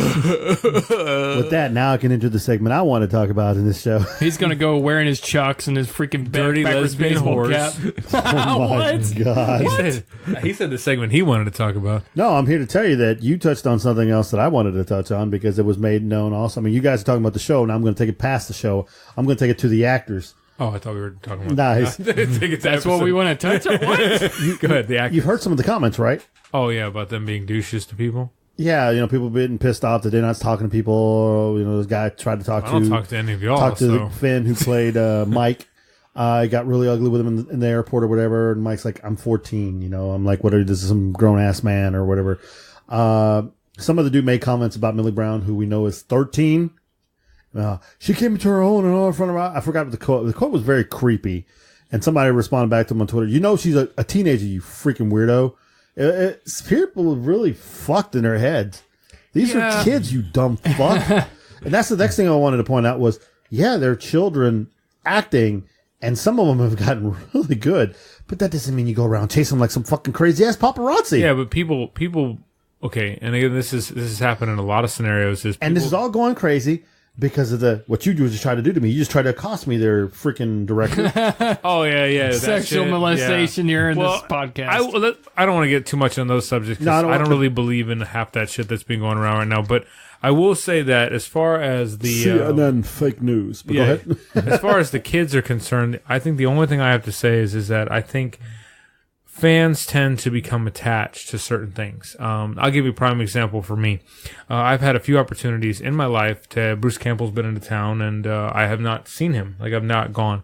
I love Bruce Campbell. He's just a perfect example. I'm looking at an Army of Darkness poster. He's one of my favorite B-rated actors. And if I had to get anybody's autograph, if anybody would, Bruce Campbell, if you want to come on the show, please. But realistically, if he doesn't, the man's got a life. The man's an actor for a living. And we tend to forget that. So what happens is that nowadays, with the way society is, we feel ownership to these people. Yeah, we feel like they're public property. We own them. They owe us. They owe us is what I'm trying to say, not own us. They owe us. Because we made them rich or whatever. Yeah. And we really didn't. I have the wonderful opportunity to watch these young people. Like, just an example, Game of Thrones people, I'd love to meet any of them, but I don't. And the reason I don't, if I do, I don't, it's at their time because they're giving up their time to do it. You know what I'm saying? We forget that money. Oh, what, you think that gives you power over me? Fucking Bane, you know what I'm saying? I gave you lots of money and you think that gives you power over Mr. Wayne. You know, like, anyways, the point I'm trying to make is that these kids it's not just that they're kids. That's one aspect of the shit-tastic burger that these people have put on them. And what they put on them is this shroud of that we own them. We don't own these kids. And they're young kids. They can't handle this kind of stuff. So if they blow past you or don't want to give you an autograph or don't want to talk to you, go fuck yourself. You know what I'm saying? You didn't fall in love with the kid. You fall in love with the character on the show. The kid is just an actor. He owes you nothing. Yeah. And again, too, like, even being where we are, I'm super grateful if I get a message or a DM or anything from any of our fans. I give no idea what it does for us. It makes us feel good. We would like to interact. But if we don't interact, don't take offense because maybe we're busy or something's going on. But I find this even in my normal everyday thing in automotive. I work on with everybody. Well, I'm saying I work on people's cars, right? And I do this a lot. Is that a code for sex? No. Your mom says so. Whoa. Wait a minute. Anyways, they'll message me. And if I don't respond, I get another message. And then another message. And then another. I know I will continue to get these messages. Like, they're Rick Lopez in you. I called you, man. Oh, that's true. We're still not leaving that alone. Oh, we fucked that up because he doesn't call me now at all anymore. But it is what it is. It's like, who's Kyle? I don't even know who I am. I'm never home. That guy that owns the fucker said, studio. I'm turning off the phone. I said, all right, you can fuck with him. It's like, shoot, that's it. But anyways, my point is that, you know, as people in public eye, people feel like they own that public eye, and they feel like they own that character or they own that whatever. And even if we want to compliment them, like we walk up to Miguel and I say, Miguel, you know what? In the right light, you're not an ugly motherfucker. But I'm kidding. Majestic Miguel. Yeah. Anyways, so, and you say to yourself, well, I want to get Rick's autograph. If Rick's busy taking a shit, you know what I'm saying? That's Rick's time. So do you think Rick wants to give up his time? So I think we need to take it back and give these people, more respect because they're human beings. Let me ask you a question. So now you're at Comic Palooza and 11 is there. And you go up to get her autograph or you want to do an interview for the show and she like blows you off. Are you like, well, I'm used to getting blown off. Nice. So. Yeah. Inappropriate in this big situation. time. Oh, shit. Nice. This is getting censored, motherfucker. That was actually really good. Come on. Look here. No, I know what you're saying. I know what you're saying is here we are, a podcast, and we walk up to an actor and they blow you off. Yeah, you're going to get a bad taste in your mouth. But at the end of the day, how many times have we been blown off? Quite a few. How many times have we been kind of ignored, even by people that could really use our help with, talking with us and showcasing their products? And how many times, though, have you as an actor, and this is another thing for you actors out there or anybody listening, if somebody does walk up to you and you do spend time with them, do you earn a fan for life? I'd say so, for right? sure. And how many times, though, again, if you say no, do we say, well, maybe they were busy? We never do. We always throw them under the bus immediately. They're a fucking prick. And I'll give you a prime example of that. I went to a El Nino concert. It was actually Factory 81 was the leading band. And I loved Factory 81 in high school. I thought they were a really good band. They don't exist anymore. Good, because they suck. I'm kidding. They were actually really good, and for me at the time, I listen to music now and I think it's awful, but at the time I thought they were really good. I went to the show. El Nino was there, and El Nino is a band, and they're actually right there. I have right behind us is all their autographs I got from that show. Every band member that was in the band at that time signed their autographs on my El Nino thing. Gave me a free sample CD and a thing, and they got a fan for life. I love El Nino, even though most of those members aren't on there anymore. That thing still hangs in this room. Okay?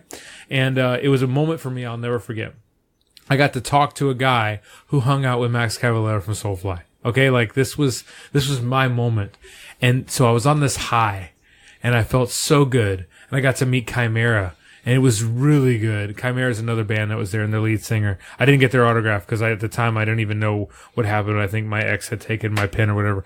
And then out from the back, I see the lead guitarist and the singer from Factory 81 right there.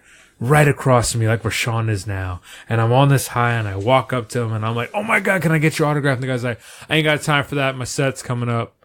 And he didn't move. He had fucking 5 seconds to sign an autograph for me. But he told me, no, go fuck myself.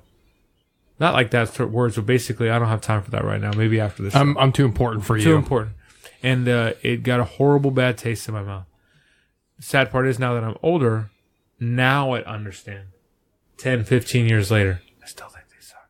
But that's not the point. Oh, that'd piss me off. I'd tell you, go fuck yourself then. Right, okay. Attitude makes a big difference. I can see it from both ends of the spectrum. We have these people that are on their time. We don't own them. But on the other time, this wasn't his time. They were at a fucking concert. They were between sets. Not between sets. They hadn't even played yet. You're there to interact with your fans. So at a Comic-Con, it makes sense for you to get mad. When the guy's just on a plane that has nothing to do with a Comic-Con or anything, you can be nice, walk up to him. Hey, Sean, I really like Critical Thinking Podcast. Can I get your autograph? Sean says, I apologize. If you send me an email or something, I'll hook you up with maybe some merch, but I gotta go. That I understand. That's cool. I have no problem with that. But these are kids. They don't know that shit. They don't know how to be cordial. Right now, us right now, if we had a fan walk up to us in the middle of the pub, we'd shit ourselves and be like, oh my God, a fan! Oh my God! We'd be more excited than they are. Can I get pictures with you? And after the paparazzi are taking pictures of you and your penis and everything, walking around and your ass, and you're like, oh, these are my kids. Get away from me. What are you, Eminem? Get out of here. You almost sounded like Bill Cosby there for a minute. Open Bob's girls. Yeah, anybody see some underage girls? Yeah. Oh, wait. Too soon. Damn Bill Cosby. Too soon. Damn you, Bill Cosby. Wow. You motherfucker. Eat the pudding pop. He was framed. He really was. OJ and I'm wasn't sorry there. For the starving pygmies down in the Getty. Amen. But now I get what you're saying, the cons and everything else, and I understand it. It just kind of bothered me a little bit. It's a little bit harder. Come on, people. I mean, these are kids. Yeah. But at a con, it's different. Yeah, at a con, it's different. I mean, hell, I approached, what's his name? Plays Carl on The Walking Dead. Well, actually, I was going to go up there and talk to him to get him, but he was already busy. And so I was like, okay, you know what? I'm chill. I'm not going to bother him. Walked up to T-Dog, and he was like, yeah, let's do this. Sam Jones, buddy for life, screams at me, hey, my girl. Like, Cloud 9, dude. Seriously, I'm going to have a heart attack. If he comes back, Sam Jones knows me. If he comes back again, he's like, Miguel, all right, I'm going to fall over dead. Hey, Miguel, what party? Let's go, Sam. Let's go. But that's the thing, though, is we forget that these are humans. These are people. So just because they're a good actor doesn't mean they're having a good day. Doesn't mean they're really Mr. Personality. They didn't have enough BMs that morning. Yeah. Who was the dick? We tried to see it at Comic Palooza. We tried to get his autograph. We go, no, right now I don't feel like doing that. And it was like nobody at his booth. Oh, the fucker from Daredevil. Oh yeah. But for all we know, to give him a case of some possible light. Maybe he had an argument with his girlfriend the same day. I mean, that dude's a fucking fag. He ain't got no girl. His boyfriend. I feel so bad for those kids. The world's against them. That guy's a fucking fag. He didn't want to talk to me. Yeah, you're like a walking conundrum. No, I'm not. But the fucker's 30 years old, bitch. He ain't got no. He ain't got no friends. I will say though that whatever your state is, if that's your business is people and is especially related to people, you should get control of yourself. If you're having a bad day, make an effort to actually be kind to somebody. It's a double-edged sword, guys. That's all it is. And I can't talk to you unless you give me $50. What are you, Chuck Norris? Get the fuck out of here. Chuck Norris wanted more than 50. Yeah, that's what I'm saying. And that's another thing too. Like, I personally have a problem with them wanting money. I understand. Okay, this is gonna sound weird. What the fuck do they need money for? Yeah, but that's how they get their money, and that's how they stay rich. And it's like, that's why we're not rich, because nobody gives us money. We have to give them money. I got to put a stake on my neck to get the dog to play with me. Okay, you know what I'm saying? So I thought that was with the wife. No. Anyway, so my point is that it's a double-edged sword, because you can find it from both angles. And the truth is, I think we owe them more respect, and they owe us more respect. It's a mutual thing. And there's a lot of stuff right now going around in Hollywood. It's Holly weird, but it really has turned Holly weird. And I really don't know what to believe with all the shit that's going around. I don't even know if these people are even true. There's just so much fake rumors and fake news and real news and underplayed news and overplayed news. And frankly, I'm tired of fucking hearing about it. And and just one quick note. When you're dealing with these kids, these are underage kids, and they don't need that kind of pressure right now. If this was an 18-year-old person, I'd say, hey, man, grow the fuck up. Be a man. These are your fans. This is what you got into. You wanted to be an actor. You got here. But these are young kids that probably didn't know the hype that was going to come from this. And this could be really scary for a kid to have like all kinds of people acting like they're obsessed over you. That'd be hard to even understand. Especially probably a grown-ass potbelly man walking up to you wearing a chicken stained shirt, asking for an autograph and wanting a hug and shit. And it's like, I ain't getting in your fucking scary ass van. And this is actually happening. This actually happened to me. Oh, my bad. Oh, you're borrowing my van. Okay. Great van. Stay out of my van. Anyway, so, overall, like I said, I feel bad for him, but. Nice. What? I go, it's not a van, it's an ice cream truck. I'm not renting the van out to you guys. Oh my God. You know what's even... I am so getting one of those and sticking it on your van. Nice. You'll never know. I'm going to get the stickers. Every time you hit the horn. But you have to do the paint. You have to do the paint job for it to be like Sweet Tooth's vehicle. That's what it's got to be. We got to get some decals made. I'm seeing this. Put the clown head on top and everything. One side of your truck is going to be, the English side. The other side going to be the Spanish. The spinach.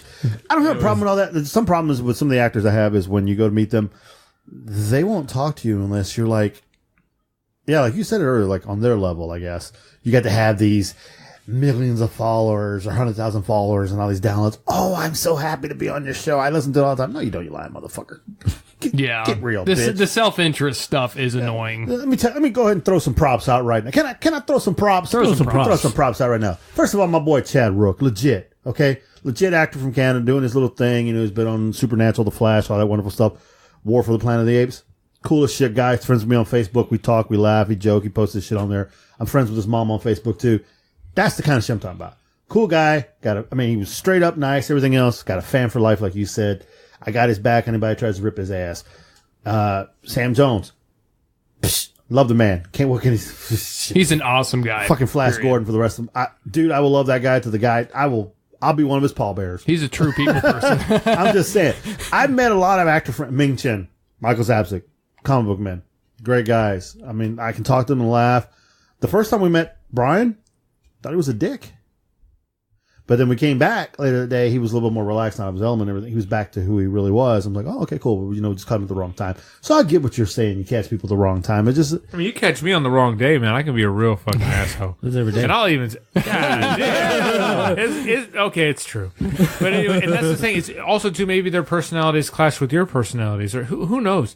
Because, we haven't gotten to that point yet. Man, I wish we would. But if we ever got to that point where we were at a booth and people really want to talk to us, I guarantee you I'll rub a lot of people the wrong way. And maybe Sean would too. I mean, Sean can be over analytical and you can be over sexualized, and Rick can be just Rick. What? You know, my point is this. What? Yeah, you're a dirty ass whore. You just make me sound normal. You are normal. That's what I'm saying. You're boring, so nobody likes you. You bastards put the microphone in my hand. What the hell? Rick's like, damn. No, but it's like, and I can see that. But here's the thing, though. The reason that we are the way we are is the reason that our show is successful, and we're all different personalities. And I guess that's the difference. Is these are individual actors who, like I said, you're falling in love with that actor, that TV version, persona. the TV version. We're not in a version here. I make fun of Rick, even when me and Rick are just around. Rick makes fun of me, and Sean rips on me, and I rip on him, and you just rip. But anyways, I'm ripping it right now. He rips the big ones. So my point is like, but we're the same. So we don't put on an acting facade, Mr. Wayne, and all of a sudden you expect me to, oh my God, it's the guy from Batman. Oh my God, you play Bane. Why, yes, I play Bane. Why? It's more like, I'm on, I play Bane. So I do, I go whatever. It's like, you want to fucking give me $50 for an autograph? It's like, so again, that's the thing is like, do you want a fan for life or do you want money? And a lot of these people, like I said, they want both, and it's hard. And when they're young, especially, they want none of it. They don't give a fuck about money. I mean, I don't care what they said. They didn't for the money. They love doing what they did. It's like doing what they're doing. For kids, yeah. And now they have all these people that it can get pretty creepy driving outside your fucking house and shit and doing all sorts of weird people stuff. don't talk a lot about it, but for these people that gain like huge, massive popularity, they can't have normal lives anymore. I watched this shit on YouTube. I'm glad you brought that shit up. I've been watching some stuff on YouTube, and they have when actors or actresses get mad. I did not realize this shit, and these paparazzi, dude, they out of their fucking gourd. They're at somebody's house at 4:00 in the morning when the guy comes out of to get to his car to get something. They're snapping. Hey, how you doing, man? Give us a hey. Come talk to us. Hey, how you doing? How's this? How's that? I'm like, really? And the guy goes like, you're at my house at 4 in the morning. How do you think you would feel if I came to your house at 4 in the morning flashing lights? This is when they were at Kanye's house asking him about Kim and everything else. And then you see another one that rolls to the next one, and they are like they're behind Miley Cyrus the entire time. And Miley comes up walking to him. She goes, hey, guys, I'll take the pictures for you. I'll do whatever you ask me to, but just please don't do this right here. This is my family's house. We're just down the road from them. Can you not do it here? When I'm all said and done here, I'll tell you guys, I'm more than welcome to take photos, but, please don't do this now.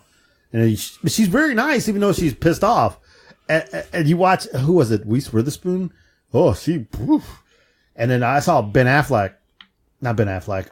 No, is it Christian Bale? No, I think it was Affleck. Was pissed off because he had his kids. It's like, you're taking pictures of my kids. You know how freaky that is? He was ready to beat some ass. I was like, and can you blame him? No, but then I also can't blame the fact that they have millions of dollars, can buy whatever they want and do whatever they want. It's a trade-off. Yeah, they're paid for not being able to have a normal life. As part of me wants to be sympathetic and, oh, poor Ben Affleck. Oh, no, you're rich. To the point that people get in front of your car and want to snap pictures when you're trying to drive away. You know and what, if you though? hit them with the car, but you like get the sued. Kardashians and shit, they get off on that kind of stuff because they have real low they're self-esteem. fucked up, dude. And they like that kind They of like shit. to be gods, a lot of them. It creates this self-importance to them. So, and we don't know. And again, there are some people that are very humble actors, and they just are very good and they love doing what they do, and they're very humble about it. But then on the other hand, there are those that are not. So, not to beat a dead horse here, but the reality is, like I said, you got into this business. My mom told me one thing a long time ago. This is about 2 or 3 years ago. I was bitching about being a mechanic because of how much the tools cost. And I was like, this is fucking bullshit. I'm never going to afford what I want. I'm always going to have to be paying on a tool truck. And she said, you made the choice to be an automotive technician. You made the choice. You can go back to school, be anything you want. So if you don't like it, go back to school. But if you like it, this is a part of it. This is what the path you signed up on. And ain't nothing going to change. So accept it, get it over with, buy what you need, and that's just the role you play. And that's it.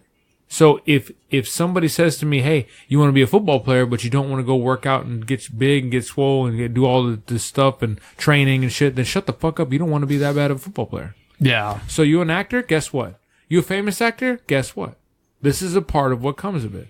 And those that bitch about it, I was about to go off on another tangent with the whole like latest rumors and shit. But a part of me says sometimes you gotta take it in the ass, and that's exactly what people did. Now they regret it. Anyway, he saw the lightning strike. too soon. I'm just saying. I mean, but you're right. I mean, except for the kids, but. Yeah, all the others, they did what they did. You can edit that out. All right, just for the record, edit that out. But I'm just saying. But you know what I mean? Like, between us, I don't feel bad for those people. I mean, I feel bad because I know what happened and they got manipulated. But don't tell me that 30 years later, all of a sudden, you got the bolas to come out and fucking talk about it. No. Something's happening right now. And I think that those people in power pissed off the wrong people. And all these other people, because they're all in the Screen Actors Guild, that we're told to do something. It doesn't make any fucking sense to me. Witch hunt. No, you know why it doesn't make any sense to me? Because I'm sorry. Because I was molested. All right? I was molested at 13 years old by another boy, and it was real bad. But I don't go fucking looking for him. And what's done is done. I mean, it's over. You know what I'm saying? He's probably got a wife and kids, and he didn't know what he was doing. Even if he was a grown-ass man, it's over. You can't let that shit haunt you forever. So something don't feel right. Why? You know what I mean? It's caught like a wildfire to where it's popular. Everybody, even Rick said he was molested by Kevin Spacey. God damn.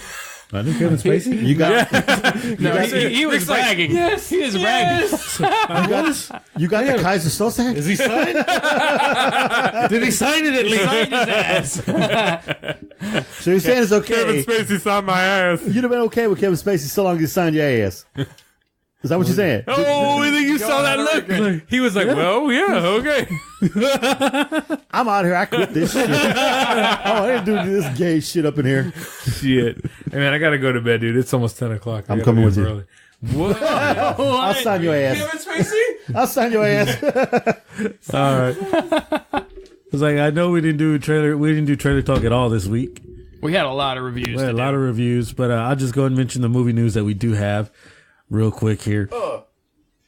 We do all know. Hey, but before you say that, I want to say one last thing before I take off out of here. If you don't get a chance to see it, definitely go see Murder on the Orient Express. Awesome movie. I'm not going to give away anything, but it's actually really good. And actually, Johnny Depp did a really good job playing a normal person who turned out to be dead. He's the one that dies. But it's like watching Clue. It reminded me of watching Clue, and the guy who plays the main lead role, it's so good. Bragnar. You're going to want to grow a big-ass mustache. Nice. Daisy Ridley has a mustache? What? Ruined. Anyways, and movie news-wise, we already know, well, I'd mentioned to Miguel, but a lot of people have heard this already, but Disney is pulling all their titles from Netflix because they're going to start their streaming service in 2019. Boo. Yay! Oh, boo. Fuck you. Yeah, I mean, we'll see how this goes. And if we want to check any more of the Marvel stuff and everything, we might have to go to Disney. They're going to lose viewers. That's what's going to happen. Because I'm going to tell you, people are not going to buy another service on top of Netflix. Like, some people will, yeah. Some people are that big of fans that they will. But the other ones that aren't that hardcore, they're not going to. So they're going to lose people for the show by doing this crap. Yeah. I totally agree with you. I was telling Miguel that too. I was like, it might not stick, and they end up going back to Netflix. Yeah, I mean, they should just do the smart thing and buy Netflix. And then the next thing is also the next merger and acquisition. That's we're on investment. What hour. are you That's people going to do when Disney buys the porn industry, huh? When they buy the porn industry. What you going to do there, They brother? already have. It's called Miramax. Wow.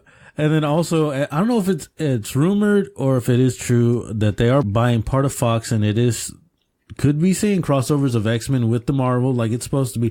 Deadpool coming over to the Avengers and stuff like I that. believe it because of what happened with Spider-Man. I believe that they've opened the channels, and I think there's enough. They understand that they both stand to gain for making the money here. I mean, this economic principle, it was like outlined in The Beautiful Mind, if you ever saw that movie. It's at the end of the day, we make more money not by competing, but by cooperating. And that's a business principle. That's an economic principle. It's the truth. So it's going to happen. And I don't think the CEOs are too big of dicks. They want to beat each other out. So I think we're going to see more of it. That's what I told Rick. Now's the time to strike. It's hot. Comic book movies are rolling. Disney knows what And they're who doing. knows how long it will be? Yeah, exactly. It could be Milk forever, or it could be for only a couple more years. Milk them titties. And then also, Wonder Woman 2's release date was moved from December 13th of 2019 to November 1st of 2019. Moving it up. Yeah, they moved it up, and there was a reason. It pulled away from Star Wars, which their release date is on December 20th. So it doesn't want to go competing against Star Wars. I wouldn't want to do that shit. No, hell no. That'd be stupid. That's smart. Somebody's finally doing some thinking about when they're releasing their movie. Yeah, so that's why Wonder Woman 2 is moved, which I totally agree with them. I'm glad they did that. Also, now we have rumors of Ben Affleck. He's looking of a good way to kind of segue his way out of the DCEU. Man, he ain't been there that long. Well, he's already been, Batman in 3 movies? Or Suicide 2? Squad. Has it really been 3? Batman v Superman. But that was like a cameo. That was hardly like really big Batman. 2 movies so far. You know, I mean, he doesn't want to be that actor that's stuck in a contract like everybody else with the same character. I mean, I get that, but this is kind of like his big break, in my opinion. Like this Then is why the one take the character. fucking role? Yeah, I mean that. But like, he said, I got the money. I'm done. I want out. I mean, if it was me, like if I was Ben Affleck, it'd be like, okay, I haven't had the best chance to really be the best Batman I can yet. So let me have like 2 more movies or 3 more movies that I can really be awesome Batman and then get out. You know, not like, okay, I've had enough of it already. He hasn't had a real stride yet. Yeah, but you're not as arrogant as he is either. That's true.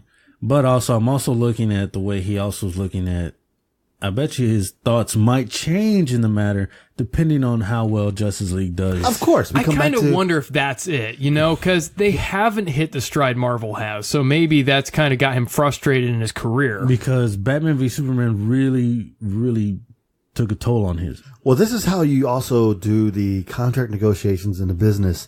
You mess with it, you complain, you bitch and moan about it when it doesn't make money. When the money comes out, you know, it's that poker face yeah, shit. Exactly. Yeah, so as soon as the money starts rolling, all of a sudden it's going to be like, I'm Batman for life. You got a point there. I mean, how much can you really believe anything of PR? How much can you believe anything that's said out in public when you know it's for a... And you know, Affleck's a poker player, so he's got that poker face. You got to play to win the game, bro. But, you know, as ways he was thinking of opting himself out of it, being that the Flashpoint movie's coming out, Barry might go back in time creating Flashpoint, which it changes the story a bit, but it could put a different... So now the dad becomes Batman and Bruce dies. So you know who the dad is. Yeah. Yes. Yeah. Yes. Jeffrey Dean Morgan, Yeah, baby. they could do it that way. So it just, honestly, I think it all depends on how Batman, Justice League is going to turn out. I think it'll be a lot better than what people think it is. I believe so too. I mean, I believe he's going to make a killing this weekend. I think it really will. I mean, even if it were actually not even a good movie, I think they're going to win it just because of, for one thing, the fact that there are the fans for DC. They do have the hardcore fans. They have everybody else that's going to want to be able to relate in that in the pop culture. There's the fact that Batman is like one of the longest standing comic heroes that have ever been in the movies. All of that, and then on top of it, just the fact that there is so much buzz that people are going to go whether or not it's even a good movie, whether or not the marketing's worked. And honestly, I think Josh Whedon is going to actually improve this. I think Wonder Woman is going to be the reason why a lot of people are anticipating, because Wonder Woman was so great. But if you notice, the Aquaman has been interesting. It's been a different Aquaman, and I think Jason Momoa is probably going to blow it out of the water, and I think it's probably he going to might get an Aquaman movie. I wouldn't doubt it. Well, he does have an Aquaman movie. Oh, really? Yeah, Okay. they are having an Aquaman movie. Yeah, I wouldn't doubt a Cyborg makes an appearance in it. Yeah, I wouldn't doubt that either. Yeah. Well, I guess we'll see if we like Cyborg or not in the actual movie. We'll reserve judgment on that one. All right, and then also, you remember the game Hitman? Yeah, Yes. Mark Wahlberg made that movie, didn't he? No. It was a movie. Well, it was 2 movies. It actually got like 2, because they were both like totally separate universe remakes of it. Yeah. But they're actually going to make a TV series on Hulu of Hitman. Who's playing Hitman? I don't know yet, but the writer of the screenwriter of John Wick is the one that's writing the TV series for that's it. promising. That's promising, because I mean that's kind of how I think both the movies suffered were in the writing. It just wasn't written to give you the same epic feel that the games actually did. Yeah, and then also kind of going back to comic books. Another Spider-Man spin-off movie is also in the works. Morbius. Yeah, I saw that earlier. That's interesting. I don't know who they're going to play the living vampire. I don't know if Morbius is a character strong enough to be in its own movie. Orlando Bloom. Oh, God. Oh, Jesus. You know it. You know what? Funny, I could see them pulling Carl Urban to do it. Yeah. Since he died in the Marvel already. Or he already died in Thor Ragnarok, so they can make him. I can see him doing that. I don't know. I read Morbius when I was back in the day, but it wasn't a great book. No, but that would bring Blade into the.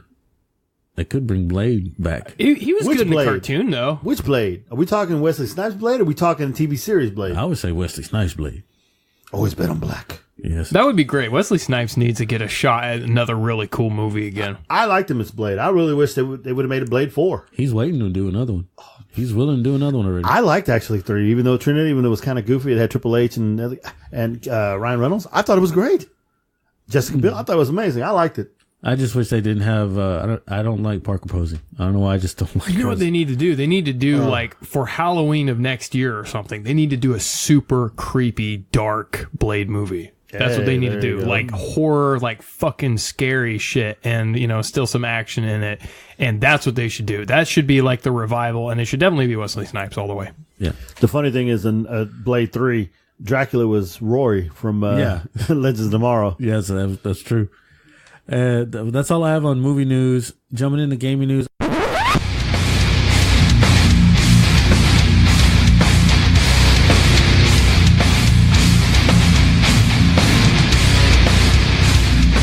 I'll do my Call of Duty review next week. But as just a little bit of news here, Injustice 2, the third character pack that's going to come out, because they haven't brought out the second one yet, because I already have the first one. I need to get the second one. The third one that's going to be coming out, it's bringing in the Enchantress, the Atom, and the Teenage Mutant Ninja Turtles. Oh, Jesus. Wow. They really taking this game stupidly. Is that even a word?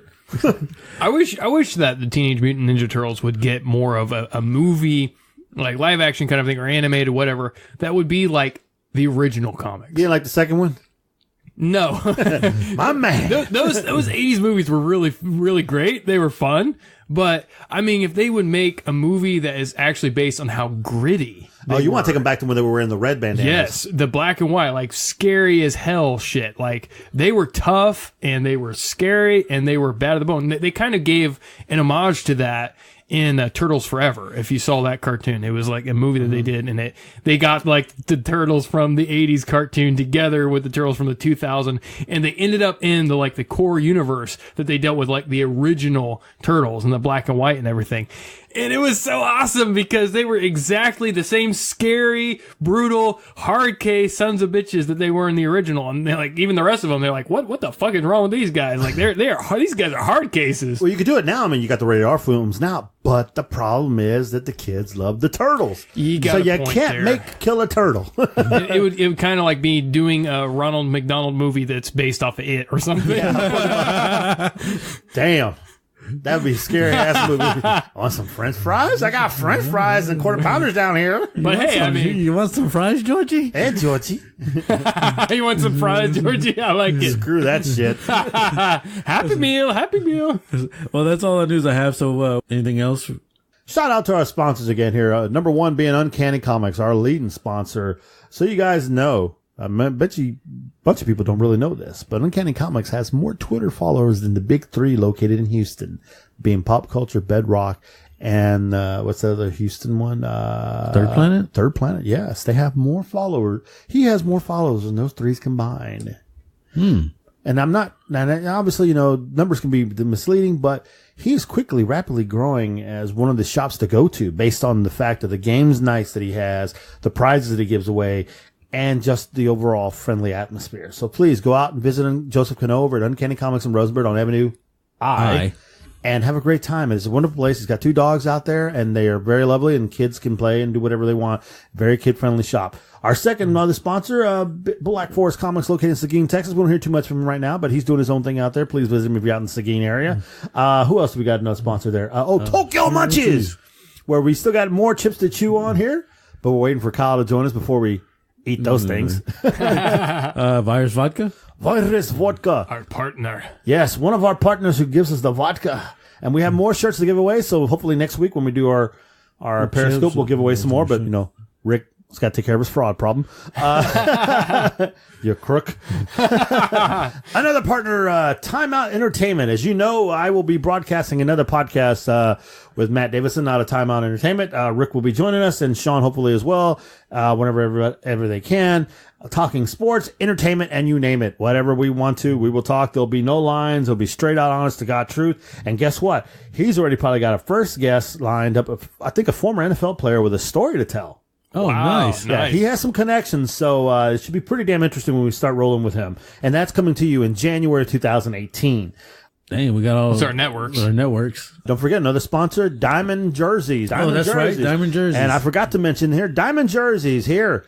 If you guys pay attention to us, and this is how we know if you listen to the entire show, Diamond Jerseys has given us a code that you can use to get a jersey from them at a good 25% off. If you use the code SPORTSTALK.